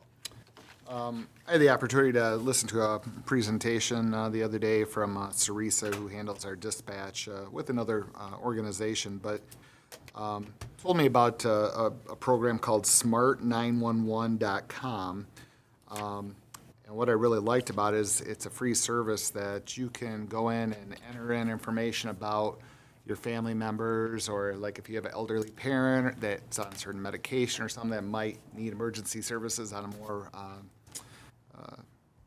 frequent basis, or possibly, it gives the 911 operator that information right up front. So when they go in, they know they're on certain medications if the person lists that, or how many people are in the home, if there's a dog in the house, you know, things of that nature that you'd want emergency services to know. So they said it typically saves about 11 minutes on a response time, because if, let's say, you have an elderly parent that lives alone, they know who to call, the contact for a son or daughter, something like that, so they can get that information out quicker. So it's called smart911.com. It's free, and I encourage especially residents that might have those needs or worries to fill that out. And second off, just I want to give a shout out to my son Grayson, turned 11 years old today, and his dad's here in a council meeting instead at home with him tonight, but he's a great kid, and just want to say happy birthday to the whole town for him. So other than that, have a great night. Thank you very much. My birthday Did was I Tuesday. talk- He Oh, is. did you talk- Oops, we forgot. Mayor Pro Tem. Okay, so really sorry to disappoint everybody. I don't have my usual long diatribe tonight. So the Blue Jean Ball is this Saturday. It is sold out, but I just wanted to say great job to Fraser First Booster Club. And I don't know if you're still accepting any type of other donations or raffle baskets or anything, so. Cash? You could just go ahead and contact Councilperson Stein if you have anything like that. But again, great job selling it out. I'm excited, looking forward to that. It's always a fun event. Fraser Parks and Recreation will be having a marshmallow drop in April, which sounds like really exciting. And it'll, yeah, in March, okay, I'm so sorry, in March. You do have to register in advance, so I just wanted to make sure to let everyone know ahead of time that if you do plan on participating in the marshmallow drop, to go to the Parks and Recreation website and register for that event. Stop by the office. Or stop by the office, tells me. And it is a free event. City Manager Levin, City Hall office. And then also, I just wanted to say congratulations to the Fraser High School wrestling team. Oh, yeah, they were. Who were victorious in becoming district champs and will be going on to states as well. So great job. Yeah. Okay, thank you very much. Just to add to the Smart 911 mentioned by Mr. Odell, you can put your cell phone number in there, and then they will know when you call, they'll say, are you at this address that's in their database? It saves a lot of time. We saw that when we went on the walkthrough when we were looking at coordinating or consolidating with them. So that's a great service. I have that on my phone, and you can upload a picture so they know it's you. So those are all, and I even have her picture.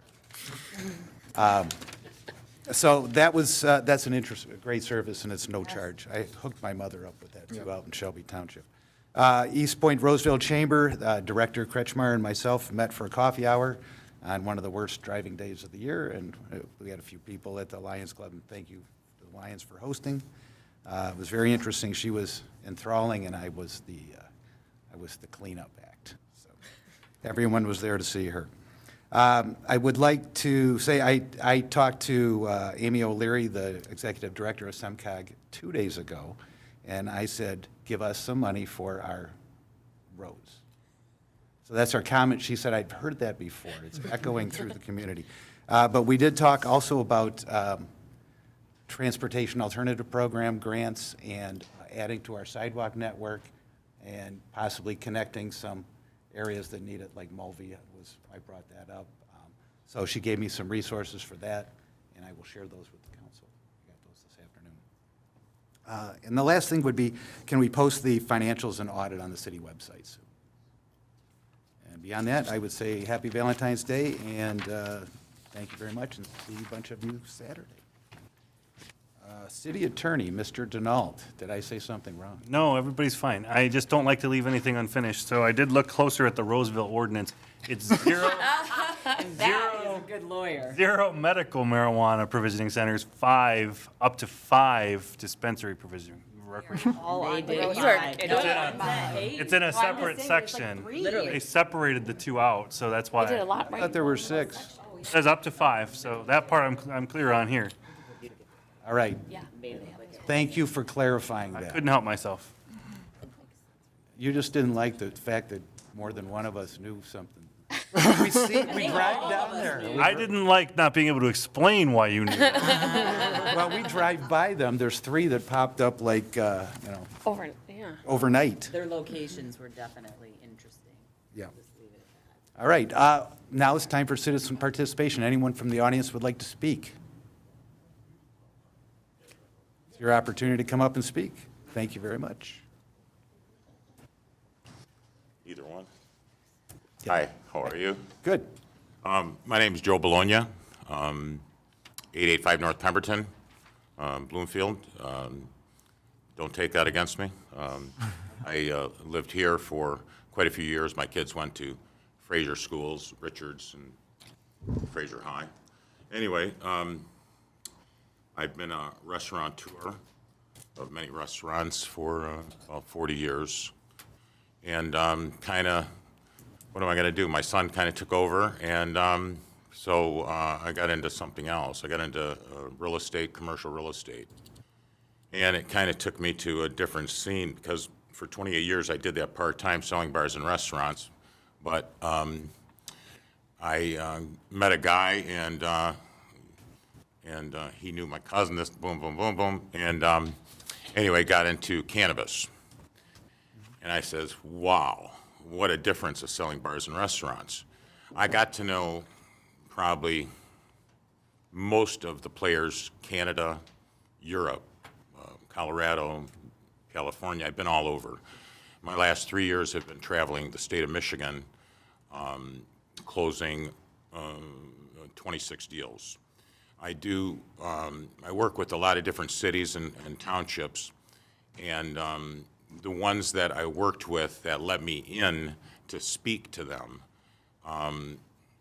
because I know business, and all these towns, just like Donald said, getting sued, appeals, like Roseville, it's not done. It's 6, and it's going to be, and 6 appeals that they're going to have to probably give license out to. So there might be 6 more. It's about, it's not about kids and this and that getting in trouble. They're getting in more trouble with alcohol. And I've had bars too, besides my Italian restaurants. And there's been more problems in the bars than any of the cannabis stores that I've sold or worked into. You drink a fifth of Jack, you want to fight. You smoke a joint, you want to make love, right? Well, I mean, there's nothing wrong with it. I think all I heard was total negativity, and I wasn't going to come up here, but there's so many good things about it too. I mean, the rest of the story is Roseville's also getting $480,000 a year okay, in money to the city, besides what they pay to the state. And it's the way it's set up to make it, there is a way, you know, I was with the lieutenant governor and governor with our team, some of the teams I worked with, to start this back in, before I even got into it in 2016, I believe it was. And there's the right way to go about it and the wrong way. And I know the right way, and where it will save a lot of headaches for the city, because I've been to a lot of different cities to talk about the same thing, and then the meetings on how to set it up, you know, with your zoning and buffers and everything else that's involved. It's going to be, it's a good thing for the city. It's not a bad thing. And it's just about locations, demographics, and everything else where everything's set up. Like, you think the market, everyone went to Ann Arbor, you know, all these big guys. Let's go to Ann Arbor. It's a $45 million market for marijuana, but not with 40 stores, right? Okay, so half of them are going broke. Again, what Patrick said about some of the shops closing up. Okay. Yeah, you have 5 minutes to speak. 5 minutes left? Oh, no, we have 1 minute. 1 minute, okay. Anyway, Patrick, like he mentioned about the stores going out and losing that money for the city, there's someone to replace him just as fast in that store. So anyway, that's all I think I have to say. My minute's up. And Cynthia, I think I talked to you numerous times on the phone. Yeah, to call to try to find out what's going on in the city with this. And it doesn't matter one way or the other to me. I represent a lot of people, and I know, real quick, I'll make it fast. I hate to say it on camera, the good guys and the bad guys. And some I won't deal. I mean, there's so many things going on, you know, with, that you should know that I can't say here, but. Of course. Thank you. I know my minute's up. Well, no. I won't say that, what I was going to say. Thank you very much. I appreciate your comments. Okay. Anyone else in the audience like to speak? Okay. And by the way, George, you can come up and speak at the. Okay. Paul Slufo, 316-400. I kind of figured why he was here, because it was kind of wolfing over to me while I was sitting back there. And no offense, but I could tell it wasn't aftershave. Anyhow, I live on Cyril and Roseville. Thank God for Roseville. When the wind is just right, you would swear there is I think you call them dispensaries or whatever there. And what's really nice is it's right next door to Dooley. I believe that's Dooley School right there. I think it's Dooley. Somebody else might know. Mm-hmm. And it's just a real nice touch on a nice hot summer day. Your kids are outside playing, the grandkids, and that kind of wafts over. I would like to think that we could probably survive as a community if we kind of look at this really, really close for a long time. That's how I feel about it. Thank you. Thank you very much. Any other comments? All right, I would entertain a motion. Your girl wants to talk. I apologize, ma'am. I don't have my good glasses You'll on. hear about it later. Couch for you tonight. Yeah. Give it to him, Laura. Name and the address I'm staying at tonight. What is the address? Laura Lessig, 15201 Fairview. This is my first meeting with this council, and I want to just say everybody looks great up there. But I wanted to... Huh? Thank you. You're welcome. I wanted to just give you a couple dates here. Yes, the Blue Jean Balls is Saturday. It's one of our biggest, is our biggest fundraiser. And someone made a comment about how many years we've been doing this, and I don't even know anymore. It's like 15 or whatever. And it's for Fraser. We get the money, we put a project together, and it's all for Fraser. So I'm really excited for the dance. We'll see some of you there. Thank you for all your donations. We've got a lot of different things that we're auctioning off this time of year. Our next Fraser First Booster Club meeting is February 21st at 6 o'clock at the library at 15 Mile Road there. So please, I want to see some new faces there so that we can start talking about how we can benefit the city with our club. I'm also involved in what they call the Garden Club, but we changed the name, and it's called the Beautification Club, which kind of gives us a better feel for what we can do in our city. It's not just about plants and weeding and all that. It's about beautifying our city. So please try and get involved with that. Our next meeting for that one is March 27th at 6 o'clock at the library again. And we do have Facebook groups out there that you can get information about what's going on in those organizations. I believe, I did hear that the VFW will be starting their spaghetti dinners again, and I think it's starting this month, so February 28th. Look for more information from the VFW on that coming out. I also want to mention that I've been attending the recreation meetings, and I'm like the only one there. But I want to say that the new coordinator has really gotten the ball rolling here. He's got all kinds of ideas, like the marshmallow drops coming. Please reach out and get the tickets. I know there was a question at the meeting about the limit of for up to 10 years old. And of course, some people have kids that might be a little bit older, and they were fine with letting them attend this event. But he has all these events coming up. I'm really excited that he's not only talking about them, he's doing something about them. He's looking into the information. He's getting all the stuff together for that. So that's great. So please come to that meeting. It's the first Tuesday of the month. So please come to that. That's right here. When you guys were talking about the budget, one thing came to mind to me as we talk about all the events and things happening within the city. Why not talk about bringing back the focus on Fraser so that the residents get to see on paper what's going on in our community? Because not everybody is on Facebook. Not everybody has the roly-poly going on their TV. And a lot of stuff is not actually in the community papers at all. So the focus on Fraser was a good way to, in a snapshot, see what's going on within the city. And the last thing I want to say is, as you're talking about the budget, there was no real discussion about what our city should be as a whole. So when we talk about the senior center, the senior center is for seniors. Well, are we going to talk about our city as a community so that we can have some type of center for all ages? And if that's not buying that place, is it having some other area within the city that we could do that kind of activity? Because I think the coordinator could make something happen there. So thank you. Thank you very much. Anyone else? Going once, going twice. I would entertain a motion. Motion to adjourn. Okay, who? Second. All right, a motion by Sutherland, second by Stein to adjourn. All in favor, say aye. Aye.